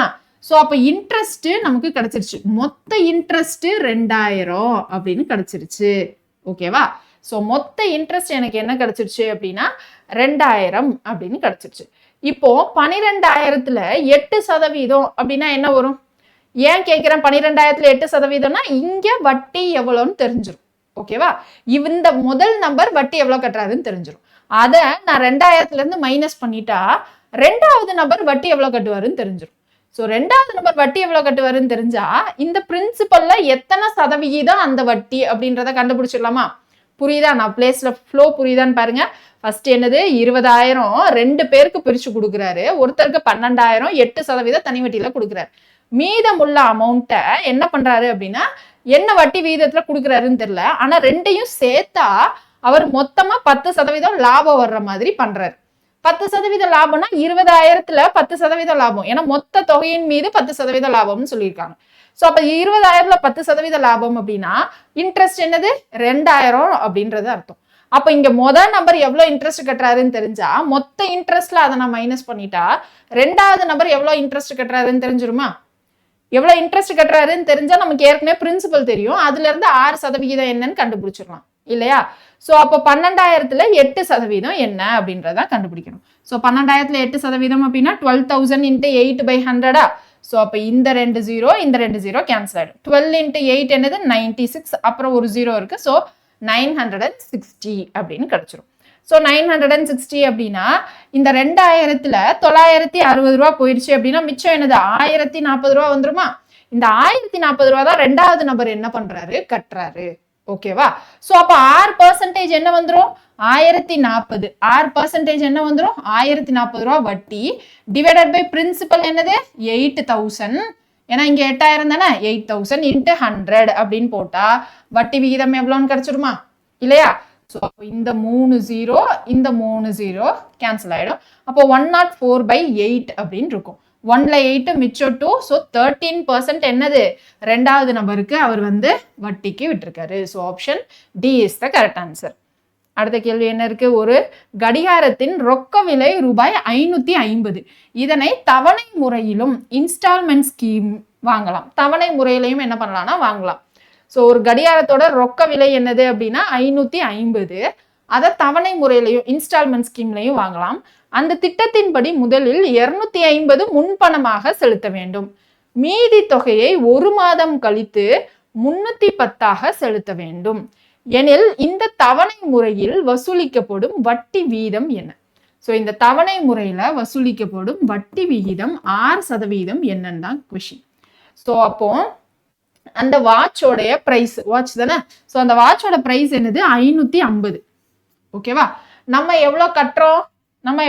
ஃபர்ஸ்ட் இனிஷியலா 250 ரூபா கட்டுறோம். ஸோ 550ல 250 ரூபா கட்டிட்டோம் அப்படின்னா மிச்சம் என்ன இருக்கும்? 300 ரூபா தானே இருக்கும்.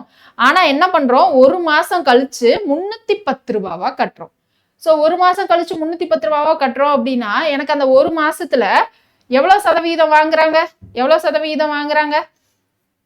1 மாசத்துல எவ்வளவு சதவீதம் வாங்குறாங்கன்னு பாருங்க. ஆஃப்டர் 1 மந்த் என்னது? 310 ரூபா கட்டுறோம். அப்ப எக்ஸ்ட்ரா எவ்வளவு கட்டுறோம் அப்படின்னா 10 ரூபாய் என்ன பண்றோம்னா நம்ம எக்ஸ்ட்ரா கட்டுறோம். இப்போ நமக்கு என்ன தெரியணும் அப்படின்னா 1 மாசத்துக்கு நம்ம எக்ஸ்ட்ரா 10 ரூபா கட்டுறோம். இது எனக்கு என்னது? இன்ட்ரெஸ்ட். கரெக்டா? இது இன்ட்ரெஸ்ட். பிரின்சிபல் எனக்கு என்னது? 300 ரூபாய். பிரின்சிபல் 300 ரூபாய். ஏன்னா மிச்சம் இருந்தது 300 ரூபாய் தான். கடிகாரத்தோட விலை 550 ரூபாய். ஓகேவா? இது சிங்கிள் பேமெண்ட்ல வாங்கினா. ஆனா நான் ஸ்கீம்ல வாங்கினா ஃபர்ஸ்ட் 250 ரூபாய் கட்டணும். ஃபர்ஸ்ட் 250 ரூபாய் கட்டிட்டா மிச்சம் என்ன இருக்கும்? 550 மைனஸ் 250னா 300 ரூபாய் இருக்கும். இந்த 300 ரூபாவை தான் நான் என்ன பண்ண போறேன்? இப்ப இன்ஸ்டால்மெண்ட்ல கட்ட போறேன். எவ்வளவு கட்டுறேன்? 1 மாசம் கழிச்சு 310 ரூபாய் கட்டுறேன். அப்ப இன்ட்ரெஸ்ட் என்னது? 10 ரூபாய். பிரின்சிபல் என்னது? 300 ரூபாய். எத்தனை மாசத்துக்கு? 1 மாசத்துக்கு 10 ரூபாய். அப்போ PNR by 100 SI equal to PNR divided by 100 அப்படின்னு வரும். ஸோ இங்க R தான், 100 கிடையாது. So PNR by 100. இந்த R வட்டி விகிதம் தான் என்ன அப்படின்னு கேள்வியில கேட்டிருந்தாங்க. ஸோ SI 10 பிரின்சிபல் இங்க என்ன வந்துடும்? இந்த 2 0 இந்த 2 0 கேன்சல் ஆயிடும். அடுத்து 3வது வேப்பல்ல இதை அடிக்கிறேன் அப்படின்னா 1/4 அப்படின்னு வந்துருமா? ஸோ அப்போ இங்க என்ன இருக்கும்? R/4 10 ஈக்குவல் டு 6/4 அப்படின்னு இருக்கும். R ஈக்குவல் டு நமக்கு என்ன வந்துருச்சு? 40% அப்படின்னு வந்துருச்சு. ஸோ புரியுதுல என்ன பண்றோன்னு? ஓகேவா? ஸோ எவ்வளோ வட்டி விகிதம் இப்போ நம்ம கிட்ட எக்ஸ்ட்ரா 10 ரூபா வாங்கியிருக்காங்கல்ல, ஸோ அது எவ்வளோ ஜாஸ்தி அப்படின்னு பார்த்தீங்கன்னா 40% வட்டி விகிதமாக வச்சு வாங்கியிருக்காங்க அப்படின்னு அர்த்தம். அடுத்த கேள்வி, ஒருவர் 80,000 அசல் தொகையை 24% வட்டி வீதத்திலும் மற்றொருவர் 91,000 அசல் தொகையை 20% வட்டி வீதத்திலும் முதலீடு செய்கிறார். எத்தனை ஆண்டுகளில் இந்த 2 முதலீடுகளின் மொத்த தொகையும் சமமாக இருக்கும் அப்படின்னு கேட்டிருக்காங்க. 2 முதலீடுகள் இருக்கு, அதனுடைய மொத்த தொகை சமமாக இருக்கும். அதான் கொஸ்டின். ஸோ அப்போ இந்த 2 கண்டிஷன்ல என்ன கொடுத்துருக்காங்க? பிரின்சிபல் இங்க 80,000, இங்க R 24%. என்ன தெரியாது. ஓகேவா? அந்த எண்ணை தான் நம்ம என்ன பண்ணணும் அப்படின்னா கண்டுபிடிக்கணும். இது 2 எண்ணுமே நமக்கு என்னது? சமம் அப்படின்னு சொல்லியிருக்காங்க. ஸோ 2 எண்ணுமே எனக்கு சமம்னு சொல்ல. மற்றொரு 91,000 20% வட்டி வீதம் முதலீடு செய்கிறார். எத்தனை ஆண்டுகளில் 2 முதலீடுகளும் சமமாகும்? ஸோ எத்தனை ஆண்டுகள் அப்படின்றது தான் கொஸ்டின். 2 முதலீடுகளும் சமம் அப்படின்றது தான் ஹிண்ட். அப்போ A1 ஈக்குவல் டு A2 அப்படின்னு போடணுமா? ஸோ அதுதான் நம்மளுடைய hint. So amount 1 equal to amount 2. இதுதான் ஃபர்ஸ்ட் கண்டிஷன்ல எவ்வளோ காசு? 80,000 24%. செகண்ட் கண்டிஷன்ல என்னது? 91,000. 91,000 எனக்கு என்னது? 20%. ஃபர்ஸ்ட் 80,000 24%. ஸோ ஒரு வருஷத்துக்கு எவ்வளோ இன்ட்ரெஸ்ட் கட்டியிருப்பாரு? ஒரு வருஷத்துக்கு எவ்வளோ இன்ட்ரெஸ்ட் கட்டியிருப்பாரு? 80,000த்துல 24% எவ்வளோன்னு தெரியணும். ஸோ 24% ஆஃப் 80,000 அப்படின்னு போட்டா அதான் எனக்கு ஒரு வருஷம் கழிச்சு கட்ட வேண்டிய இன்ட்ரெஸ்ட் இல்லையா? ஸோ அப்போ 24%னா 24 டிவைடட் பை 100 ஆஃப் 80,000 அப்படின்னு இருக்கும். ஸோ இந்த 2 0 கேன்சல் ஆயிடுமா? 24 × 8 அப்படின்னு போட்டிங்கன்னா 192, அப்புறம் 2 0 வந்துடும். 24 × 8 ஈஸியாக போட்டுருவீங்க இல்லையா? ஸோ அப்போ இதுதான் என்னது? எனக்கு ஃபர்ஸ்ட் கண்டிஷனுக்கு வரக்கூடிய வட்டி. இப்போ அடுத்து 2வது இன்வெஸ்ட்மெண்ட்ல நமக்கு என்னது? 2வது இன்வெஸ்ட்மெண்ட்ல மற்றொரு 91,000 அசல் தொகை 20% அப்படின்னு இருக்கு.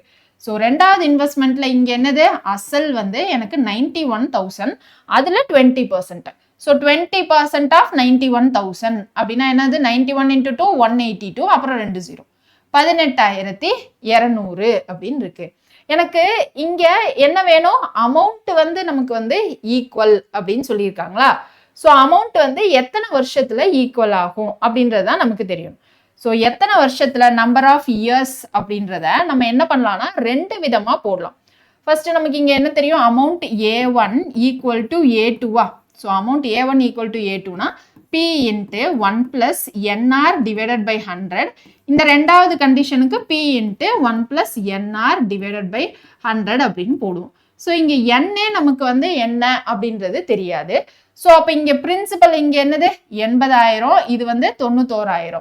ஸோ இதை வச்சு நம்ம என்ன பண்ணலாம், ஒரு ரேஷியோ மாதிரி தான் என்ன பண்ண முடியும், கொண்டு வர முடியும். ஸோ அப்போ இங்க என்ன பண்ணணும், சால்வ் பண்ணா நமக்கு பெருசா போகும் இல்லையா. இப்போ நமக்கு என்ன தெரிஞ்சிருச்சு அப்படின்னு பாருங்க, இங்க ஒரு வருஷத்துக்கு 19,200 ரூபாய், இங்க 18,200 ரூபாய். அப்போ நான் இது ரெண்டையும் நான் என்ன பண்ணணும் அப்படின்னா ஈக்குவல் பண்ணணும். இது ரெண்டையும் நான் எப்படி எதை பேஸ் பண்ணி ஈக்குவல் பண்ணணும், ஏன்னா எனக்கு பிரின்சிபலும் சமம் கிடையாது, எனக்கு வரக்கூடிய வட்டியும் சமம் கிடையாது.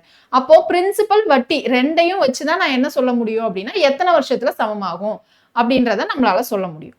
ஸோ அதுக்கு இங்க போட்டு நம்ம சால்வ் பண்ணா பெரிய டெரிவேஷனா வரும். ஸோ அந்த டெரிவேஷன்ல வரக்கூடிய ரிசல்ட் தான் இது. என்னது, எத்தனை வருஷத்துல சமமாகும் அப்படின்னு பாத்தீங்கன்னா difference in principals by difference in 1 minus year interest அப்படின்னு போட்டிருக்காங்க.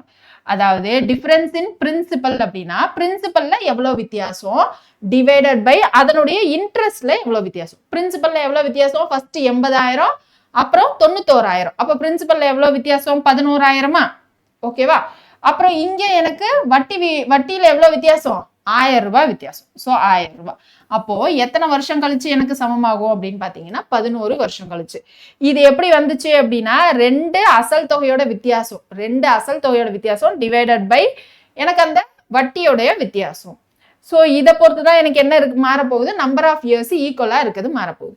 எனக்கு இந்த ஃபார்முலா இருக்கு இல்லையா, இல்லை இந்த கான்செப்ட் எங்க இருந்து வந்துச்சுன்னா இது ரெண்டையும் ஈக்குவேட் பண்ணி சால்வ் பண்றப்ப வந்துச்சு. ஸோ அந்த ஈக்குவேட் பண்ணி சால்வ் பண்றதெல்லாம் வந்து நமக்கு தேவையில்லாதது. ஸ்ட்ரைட்டா நீங்க என்ன பண்ணுங்க அப்படின்னா இதை நீங்க ஞாபகம் வச்சுக்கோங்க. ஓகேவா. ஸோ இங்க என்ன ஆர்ல இங்க என்ன எனக்கு தெரியாது, பிரின்சிபலும் வேற வேறையா இருக்கு, ஆரும் வேற வேறையா இருக்குன்ற பட்சத்துல நமக்கு என்ன வந்துடும். ஸோ இதை தனித்தனியா ஒரு வருஷத்துல எவ்வளவு வித்தியாசம் வருது, வட்டி தொகையில எவ்வளவு வித்தியாசம் வருது, அசல்ல எவ்வளவு வித்தியாசம் அப்படின்றத வச்சு எந்த வருஷத்துல நமக்கு சேர்ந்து வரும் அப்படின்றத பார்க்கலாம். ஓகேவா. ஸோ இதோட நமக்கு எக்ஸசைஸ் சம் முடியுதுன்னு நினைக்கிறேன். சாரி, இன்னும் போயிட்டே இருக்கு இல்லையா. So last some. Okay. So இதோட நமக்கு எக்ஸாம்பிள் சம் முடியுது. இது லாஸ்ட் சம். நம்ம இன்னைக்கு கிளாஸ்ல நிறையவே புதுசான சம்லாம் பார்த்துருக்கோம். ஸோ சிம்பிள் இன்ட்ரெஸ்ட்ல இதை மாதிரி நீங்க வித்தியாசமான சம்ஸ்லாம் வந்து நிறைய இடத்துல பார்த்துருக்க மாட்டீங்க. டெஃபினட்டா உங்களுக்கு யூஸ்ஃபுல்லா இருக்கும்னு நினைக்கிறேன். உங்களுக்கு யூஸ்ஃபுல்லா இருந்துச்சு அப்படின்னா உங்க ஃப்ரெண்ட்ஸுக்கும் கண்டிப்பா ஷேர் பண்ணுங்க. ஸோ இந்த எக்ஸாம்பிள்ல லாஸ்ட் கொஸ்டின் பாருங்க. ரூபாய் 1,550 என்ற அசல் தொகை 2 பகுதிகளாக பிரிக்கப்பட்டு கடனாக வழங்கப்படுகிறது. அதில் ஒரு பகுதி 8% வட்டி வீதத்திலும் மற்றொரு பகுதி 6% வட்டி வீதத்திலும் வழங்கப்படுகிறது. இதைதான் என்ன பண்றாங்க, பிரிக்கிறாங்க. ஒன்னு வந்து 8%, இன்னொன்னு வந்து 6% வட்டி வீதத்துல பிரிச்சு கொடுக்குறாங்க. ஓகேவா. ஓராண்டு முடிவில் கிடைத்த மொத்த தனி வட்டி 106. ஸோ இங்க ஒரு இன்ட்ரெஸ்ட் I1 வந்திருக்கும், இங்க ஒரு இன்ட்ரெஸ்ட் I2 வந்திருக்கும். இது மொத்த தனி வட்டி எனக்கு என்ன கொடுத்துருக்காங்க அப்படின்னா 106 அப்படின்னு கொடுத்துருக்காங்க. ஒவ்வொரு வட்டி வீதத்திலும் வழங்கப்பட்ட அசல் தொகையை காண்க அப்படின்னு இருக்கு. ஸோ அப்ப இங்க எக்ஸ் அசல் தொகை அப்படின்னு வச்சுக்கிட்டா இங்க அசல் தொகை என்ன வந்துடும், 1,550 மைனஸ் எக்ஸா. ஓகேவா. ஸோ 1,550 மைனஸ் எக்ஸ் அப்படின்னு வந்துடும். ஸோ அப்போ இங்கே I1 + I2 = 106 அப்படின்னா இங்கே I1ல PNR by 100, இங்கே I2லையும் PNR by 100ன்னு போடுவோம். இந்த 100 அந்த பக்கம் போயிடுச்சுன்னா என்ன ஆயிடும், 106, 2 0வா வந்துடும். ஓகேவா. இங்கே PNR அப்படின்னு மட்டும்தான் இருக்கும். PNRனா P வந்து எக்ஸ், N வந்து எனக்கு என்னது, ஸோ இங்கே எக்ஸ்ன்னு வச்சிருக்காங்க, இங்கே என்னது 1,550 மைனஸ் எக்ஸ் அப்படின்னு வச்சிருக்காங்க. ஸோ எது வேணாலும் எக்ஸ், எது வேணாலும் மிச்சம் இருக்க அமௌண்ட் அப்படின்னு நம்ம மாற்றி எடுத்துக்கலாம். ஸோ எக்ஸ் இன்ட்டு 6 × 1, ஒரு வருஷத்துக்கு தானே எனக்கு மொத்தமாக இந்த இன்ட்ரெஸ்ட் கொடுத்துருந்தாங்க, அதனால N வந்து 1. ஸோ இங்கே பிரின்சிபல் வந்து 1550 மைனஸ் எக்ஸ் இன்ட்டு 6 இது n 1 அப்படின்னு போட்டிருக்காங்க. ஓகேவா? ஸோ அப்போ இது ரெண்டையும் சால்வ் பண்ணால் நமக்கு என்ன வந்துடும்? Minus 2x. ஸோ இந்த 12400 அந்த பக்கம் போச்சு அப்படின்னா நமக்கு இந்த சைடும் மைனஸில் 1800ன்னு வரும். ஸோ இந்த மைனஸ் மைனஸ் போயிருமா? அப்போ எக்ஸ் வந்து 900.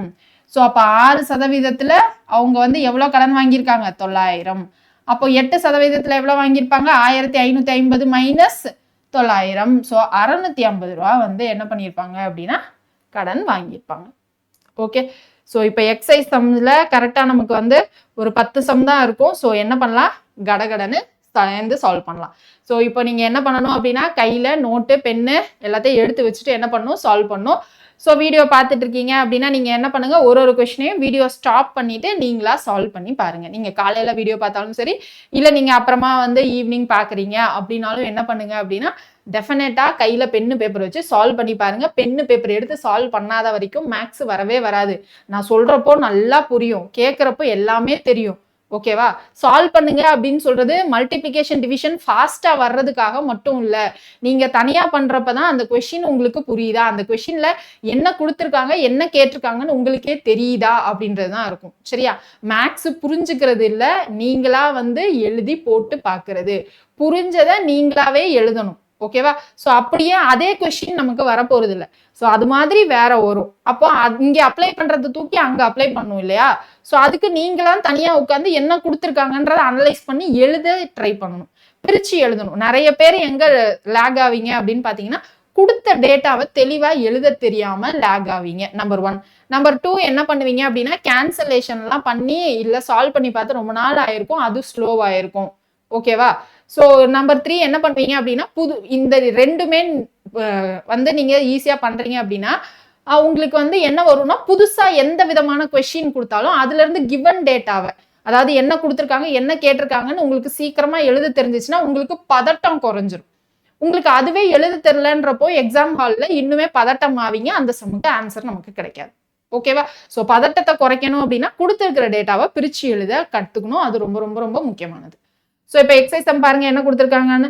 6000 அசலானது 4 ஆண்டுகள் தனி வட்டியுடன் சேர்த்து 7200 தொகையாக அதிகரித்தது எனில் தனி வட்டிக்கான சதவிகிதம் என்ன அப்படின்னு இருக்கு.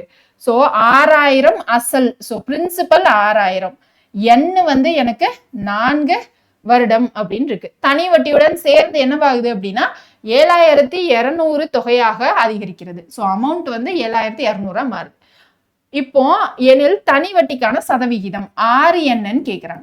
ஸோ ஐ என்னன்னு கண்டுபிடிச்சிடலாமா? ஏன்னா அமௌண்ட் இருக்கு, பிரின்சிபல் இருக்கு. ஸோ ஐ என்ன வந்துடும்? அமௌண்ட் மைனஸ் பிரின்சிபலா 7200 மைனஸ் 6000 அப்படின்னா 1200 ரூபா எனக்கு வந்து இன்ட்ரெஸ்ட். ஓகேவா? இப்போ பிஎன்ஆர் பை 100 போடலாமா? பிஎன்ஆர் பை 100 போட்டால் என்ன வரும்? n 4ன்னு கொடுத்துருக்காங்க, 6 தான் என்னன்னு கேட்குறாங்க. ஸோ ஃபர்ஸ்ட் கொஸ்டினுக்கு SI equal to PNR by 100. R எவ்வளோ கொடுத்துருந்தாங்க, சாரி n எவ்வளோ கொடுத்துருந்தாங்க? 4 years, பி வந்து 6000.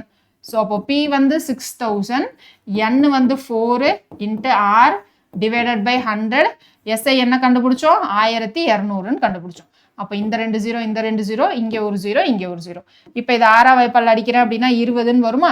திரும்ப 4ஆவது வாய்ப்பால் அடிக்கிறப்ப என்ன வரும்? 5ன்னு வந்துடும். ஸோ அப்போ ஆர் என்ன வந்துடும்? 5% இல்லைங்களா? அடுத்த கேள்வி பாருங்க. ஒருவர் ரூபாய் 4500க்கு 2 ஆண்டுகளுக்கு வட்டியாக 750 கொடுத்தால் வட்டி விகிதம் என்ன அப்படின்னு இருக்கு. ஸோ இங்க வட்டி விகிதம் கேட்டிருக்காங்களா? வட்டி எவ்வளோ கட்டியிருக்காங்க அப்படின்னா 750. 2 வருஷத்துக்கு 750. அப்போ ஒரு வருஷம் என்ன கட்டியிருப்பாங்க?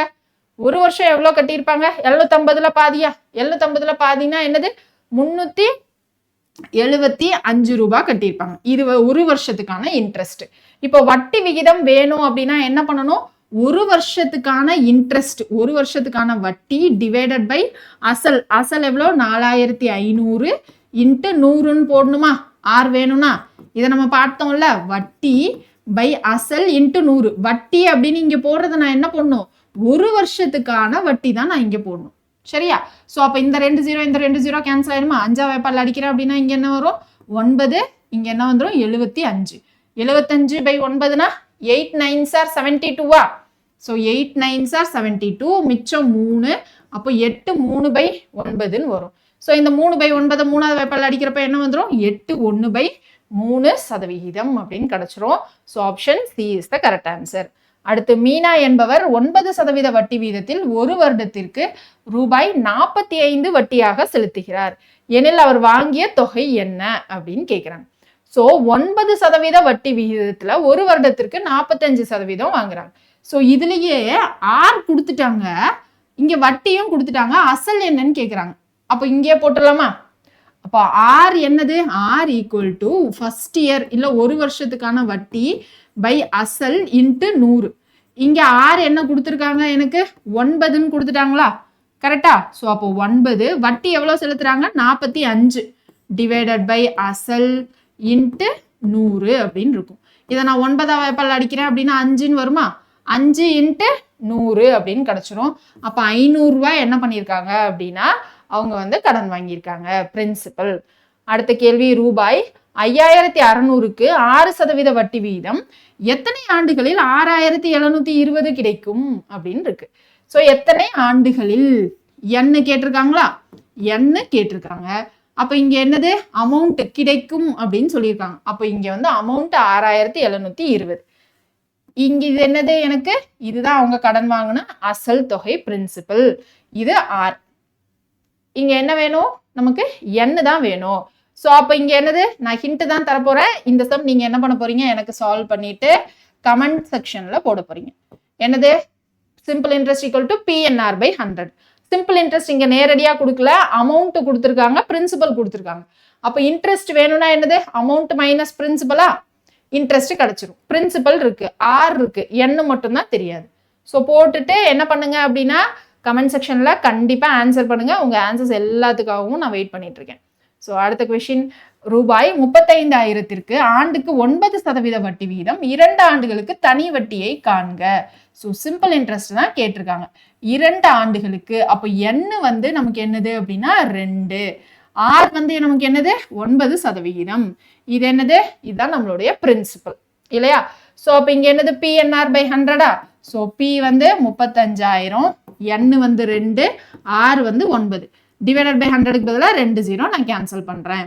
அப்போ இங்க என்ன வந்துடும்? 350 இன்டூ 2 அப்படின்னா என்னது? 700. ஸோ 700 இன்டூ 9, 9 7s ஆர் என்னது? 63. அப்போ 6300. அவ்வளோதான் answer. So option C is the correct answer. அடுத்த கேள்வி, குமரவேல் ஒரு குறிப்பிட்ட தொகைக்கு 10% வட்டி விகிதம் 2 ஆண்டுகள் கழித்து 750 தனி வட்டியாக செலுத்தினால் அசலை காண்க. ஸோ பிரின்சிபல் கேட்டிருக்காங்க, என்ன 2 வருஷம், 6 10%, தனி 750 தனி வட்டியாக. அப்போ சிம்பிள் இன்ட்ரெஸ்ட் கொடுத்துட்டாங்க 750. அப்போ simple interest 750 equal to PNR by 100. P தான் என்னன்னு கேட்குறாங்க. N 2, R 10 divided by 100. So இந்த 0 போயிடுமா? அடுத்து என்ன இருக்கு? இதை நான் 2வது வாய்ப்பால் அடிக்கிறேன் அப்படின்னா என்ன வந்துடும்? 5ன்னு வந்துடும். 750 இன்ட்டு 5 அப்படின்னு போட்டா போதுமா? 5 5s are 25, 2 அப்போ 3750 அப்படின்னு கிடைச்சிரும். So option B is the correct answer. Okay. So அடுத்த கேள்வி, ராம் தம்மிடம் உள்ள 15,000 நிரந்தர வைப்பு கணக்கில் முதலீடு செய்கிறார். அந்த வங்கி 4% தனி வட்டி கொடுத்தால் 73 நாட்கள் கழித்து அவருக்கு கிடைக்கும் மொத்த தொகை யாது? ஸோ இங்க என்ன கேட்டிருக்காங்க? ஃபர்ஸ்ட் 15,000 வைப்பு கணக்கில் வைக்கிறார். So principal 15,000. ஓகேவா? வங்கி என்ன பண்றாங்க? 4% வட்டி வீதத்துக்கு கொடுக்குறாங்க. இங்க N வந்து என்ன கொடுத்துருக்காங்க அப்படின்னா நம்பர் ஆஃப் டேஸ்ல கொடுத்துருக்காங்க. ஓகேவா? ஃபர்ஸ்ட் டேஸை நான் என்ன பண்ணணும் அப்படின்னா வருஷமா மாத்தணும். எப்படி மாத்தணும்? Divided by 365. அப்போ N இங்க என்ன வந்துடும்? 73 டேஸ் அப்படின்னா டிவைடட் பை 365. ஓகேவா? இப்போ மந்த்ல இருந்து நான் இயரா மாத்தணும் அப்படின்னா என்ன பண்ணணும்? டிவைடட் பை 12 அப்படின்னு போடணும். இப்போ இது 73 வாய்ப்பாலே ஸ்ட்ரெயிட்டா கேன்சல் ஆகும். ஸோ 1/5 அப்படின்னு கிடைக்கும். ஓகேவா? 73, 146, 219 இது எல்லாமே வந்து நமக்கு என்னது அப்படின்னா 73 கேப்ல வரக்கூடியது. ஓகேவா? இந்த 365ன்றது எனக்கு 73 வாய்ப்பால கேன்சல் ஆகும். ஸோ 1/5 அப்படின்னு கிடைச்சோம். ஸோ அப்போ பிரின்சிபல் 15,000, ஆர் வந்து 4%. ஸோ அப்போ இங்க என்ன பண்ணலாம்? பிரின்சிபல் 15,000. ஏழாவது கொஸ்டின். பிரின்சிபல் 15,000. ஆர் வந்து எனக்கு 4%. எண் வந்து என்ன கொடுத்தாங்க? 73 நாட்கள். ஸோ நாட்களை நான் வருடமா மாத்துறதுக்கு டிவைடட் பை 365 போட்டா இது 73 வாய்ப்பால அடிபடும். ஸோ 1/5. அப்போ சிம்பிள் இன்ட்ரெஸ்ட் வேணும்னா என்னது? PNR by 100. So 15,000 into 4 into n divided by 100க்கு பதிலாக இந்த 2 0 கேன்சல் பண்ணிடலாமா? இப்போ 5 டேபிளில் இதை கேன்சல் பண்ணால் என்ன வரும்? 30. ஸோ 30 into 4 அப்படின்னா என்ன வந்துருச்சு? 120 அப்படின்னு கிடைக்கும். ஸோ 120 அப்படின்றது நமக்கு என்னது? இன்ட்ரெஸ்ட். 120 நமக்கு கிடைச்சது இன்ட்ரெஸ்ட். இங்க என்ன கேட்டிருக்காங்க? மொத்த தொகை கேட்டிருக்காங்க. அப்ப 15,000 பிளஸ் 120 அப்படின்னா 15,120 அப்படின்றதான் நமக்கு கரெக்டான ஆன்சர். அடுத்த கேள்வி, if a sum becomes double in 10 years, what is the annual rate of simple interest? 10 வருடங்களில் ஒரு தொகை இருமடங்காகிறது எனில் வருடத்திற்கு தனி வட்டி வீதம் என்ன அப்படின்னு கேட்குறாங்க. ஸோ என்ஆர் டபுள்னா என்னது? NR equal to 2 minus 1 into 100. அப்போ என்ஆர் ஈக்குவல் டு 100 அப்படின்னு வந்துடும். இதுல n 10 வருஷம்னு கொடுத்துட்டாங்க. ஆர் தான் கண்டுபிடிக்கணும். அப்போ ஆர் என்னது? 100/10 10% அப்படின்னு கிடைச்சிடும். புரியுதுல்ல மேம்? எக்ஸைசம் ஃபாஸ்டா போறீங்க அப்படின்னா என்ன பண்ணணும்? எக்ஸைசம் நான் மட்டும் சால்வ் பண்ணல, நீங்க சால்வ் பண்ணிட்டு ஆன்சர் இப்போ என் கூட சேர்ந்து செக் பண்ணிருக்கீங்க. ஓகேவா? ஸோ இப்போ இந்த பிடிஎஃப்லாம் நிறைய பேர் கேட்குறீங்க. பிடிஎஃப்லாம் வந்து நீங்க என்ன பண்ணுங்க அப்படின்னா ஸ்க்ரீன்ஷாட் எடுத்து வச்சு நீங்கள் வீடியோவை பாஸ் பண்ணி ஸ்க்ரீன்ஷாட் எடுத்து வச்சு சால்வ் பண்ணிட்டு திரும்ப வீடியோக்குள்ள வந்து செக் பண்ணி பாருங்க. பிடிஎஃப் வந்து ரெகுலராக ப்ரொவைட் பண்ணுறாங்களா என்னன்னு எனக்கு தெரியல. ஸோ அதனால நான் உங்களுக்கு இந்த ஆப்ஷன் கொடுக்குறேன். சரியா? ஸோ நோட்ஸ் எடுத்து ட்ரை பண்ணி பாருங்க. இன்கேஸ் உங்களுக்கு புக்கு தான் யூஸ்ஃபுல்லாக இருக்கும், என்னால் ஸ்க்ரீன் பார்க்க முடியல அப்படின்றவங்க என்ன பண்ணலாம் அப்படின்னா புக்ஸ் வேணும்னாலும் நீங்கள் ஆர்டர் பண்ணிக்கலாம். ஸோ அடுத்த கொஸ்டின், ஒரு குறிப்பிட்ட வைப்பு தொகையானது 15 ஆண்டுகளில் தனி வட்டியில் 3 மடங்கானால் அதன் ஆண்டு வட்டி விகிதம் காண்க அப்படின்னு இருக்கு. ஸோ 15 ஆண்டுல என்னவாகுது அப்படின்னா 3 மடங்கு ஆகுது. அப்போ என்ஆர் என்னது? NR equal to 3 minus 1 into 100. So அப்போ என்ஆர் ஈக்குவல் டு 200 அப்படின்னு வந்துடும். 15 ஆண்டுகள் அப்படின்னா n வந்து 15. So 15 into r equal to 200 அப்படின்னு இருக்கும். ஸோ அப்போ 200/15னா நான் இப்போ 5 டேபிளில் கேன்சல் பண்ணால் இது என்னது? 3. இது என்னது? 40. 40/3னா என்ன வரும்? 3 டேபிளில் கேன்சல் பண்ணுறேன் அப்படின்னா 1ல் 3 மிச்சம் 1, 3ல் 9 மிச்சம் 1. ஸோ 13 1/3% அப்படின்னு கிடச்சிடும். ஸோ 13 1/3%. இது 3 தான். ஓகேவா? ஸோ ஏன்னா நான் 3ஆம் வாய்ப்பால தானே அடிக்கிறேன். அப்போ கீழே வந்து 13 1/3 தான் வரும். ஸோ லாஸ்ட் கொஸ்டின் இன்னைக்கு செஷனுக்கு, சதீஷ்குமார் என்பவர் ஒரு கடன் வழங்கும் நபரிடம் இருந்து 52,000 ஒரு குறிப்பிட்ட தனி வட்டி வீதத்தில் கடனாக பெற்றார். 4 ஆண்டுகள் கழித்து அவர் 79,040 மொத்த தொகையாக செலுத்தினார் எனில் வட்டி விகிதம். ஸோ வட்டி விகிதம் என்னது? ஆர் தான் கேட்குறாங்க. ஸோ பிரின்சிபல் எவ்வளோ கடன் வாங்கியிருக்காங்க? அசல் 52,000 கடன் வாங்கியிருக்காங்க. ஸோ 4 ஆண்டுகள் கழித்து, அப்போ n வந்து 4 years, 4 ஆண்டுகள் கழித்து இதான் அமௌண்ட். அப்போ நான் இதுல இருந்து நான் பிரின்சிபலை மைனஸ் பண்ணிட்டா இன்ட்ரெஸ்ட் என்னன்னு கிடைச்சிருமா? ஸோ இன்ட்ரெஸ்ட் என்ன வந்துடும் நமக்கு? 27,040. இதுதான் என்னது? நம்மளுடைய சிம்பிள் இன்ட்ரெஸ்ட் அப்படின்னு கிடைச்சிடும். வட்டி வீதம் தானே கேட்டிருக்காங்க. ஆர் மட்டும்தான் தெரியாது, PN இருக்கு, SI இருக்கு. ஸோ சால்வ் பண்ணலாமா? ஸோ SI என்ன இருக்கு? 27,040. So SI equal to PNR/100. So SI என்ன இருக்கு? 27,040 அப்படின்னு இருந்துச்சு. பிரின்சிபல் வந்து 52,000, n வந்து 4 years into r divided by 100. So இந்த 2 0 கேன்சல், இங்கே ஒரு 0 இங்கே ஒரு 0 கேன்சல் ஆகிடும். ஸோ அடுத்து என்ன பண்ணலாம்? இது 4 டேபிளில் கேன்சல் ஆகுமான்னு பாருங்க. 4 டேபிளில் கேன்சல் ஆயிடுச்சு அப்படின்னா 6ல் 24 மிச்சம் 3, 7ல் 28 மிச்சம் 2னா 6. ஸோ அப்போ 4ல் கேன்சல் ஆயிடுச்சு. அடுத்து 52 அப்படின்னு இருக்கு. ஸோ 1ல் 52வா? ஸோ 1ல் 52 அப்படின்னா மிச்சம் என்ன இருக்கும்? 15 மிச்சம் இருக்குமா? ஸோ 67 minus 52, 67 minus 52 அப்படின்னா 15 மிச்சம் இருக்கும். ஸோ 156ன்னு வேணும். ஸோ 52 into 8 அப்படின்னு போட்டால் 16, 1, 44, 16. ஸோ பெருசாக வருது. ஸோ 156 வேணும்னா 52 into 3 அப்படின்னா 156 வருது. அப்போ இது என்ன வந்துடும்? 13 equal to R.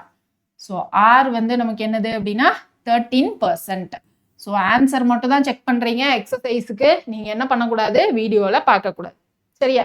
So next வீக்கில் நம்ம காம்பவுண்ட் இன்ட்ரெஸ்ட் சம்ஸோட வருவோம். காம்பவுண்ட் இன்ட்ரெஸ்ட்லேயும் பெருசாக ஃபார்முலா எதுவும் இருக்காது. ஸோ ஃபார்முலாக்குன்னு தனியாக நீங்கள் என்ன பண்ணுங்க அப்படின்னா, நோட்டில் ஃபார்முலாஸ் எழுதி வச்சுக்கோங்க. அது லாஸ்ட் மினிட்ல நீங்கள் ஞாபகப்படுத்திக்கிறதுக்கு ஈஸியாக இருக்கும். ஏன்னா PNR/100 அதெல்லாம் ஈஸியாக ஞாபகம் இருக்கும். பட் ஒரு சில அல்ஜிப்ரா ஃபார்முலாஸ் நம்ம பார்த்தோம் இல்லையா? ஸோ அந்த அல்ஜிப்ரா ஃபார்முலாஸ் சிம்பிளிஃபிகேஷனில் பார்த்தது அது. ப்ளஸ் இன்னைக்கு பார்த்த அந்த இன்ஸ்டால்மெண்ட் சம்மு, அப்புறம் வந்து ஆர்டி சம்மு, அந்த ஃபார்முலாஸ்லாம் கொஞ்சம் பெருசாக இருக்கும். ஸோ அது டக்குன்னு மைண்டில் ரெஜிஸ்டர் ஆகாது. ஸோ அதனால நீங்கள் அதெல்லாம் எழுதி வச்சு டெய்லி ஒரு 5 நிமிஷம் பார்த்துட்டே இருந்தால் கூட ஆட்டோமேட்டிக்காக மைண்டில் வந்து ரெஜிஸ்டர் ஆகிடும். சரியா? ஸோ நெக்ஸ்ட் செஷனில் பார்க்கலாம். தேங்க்யூ.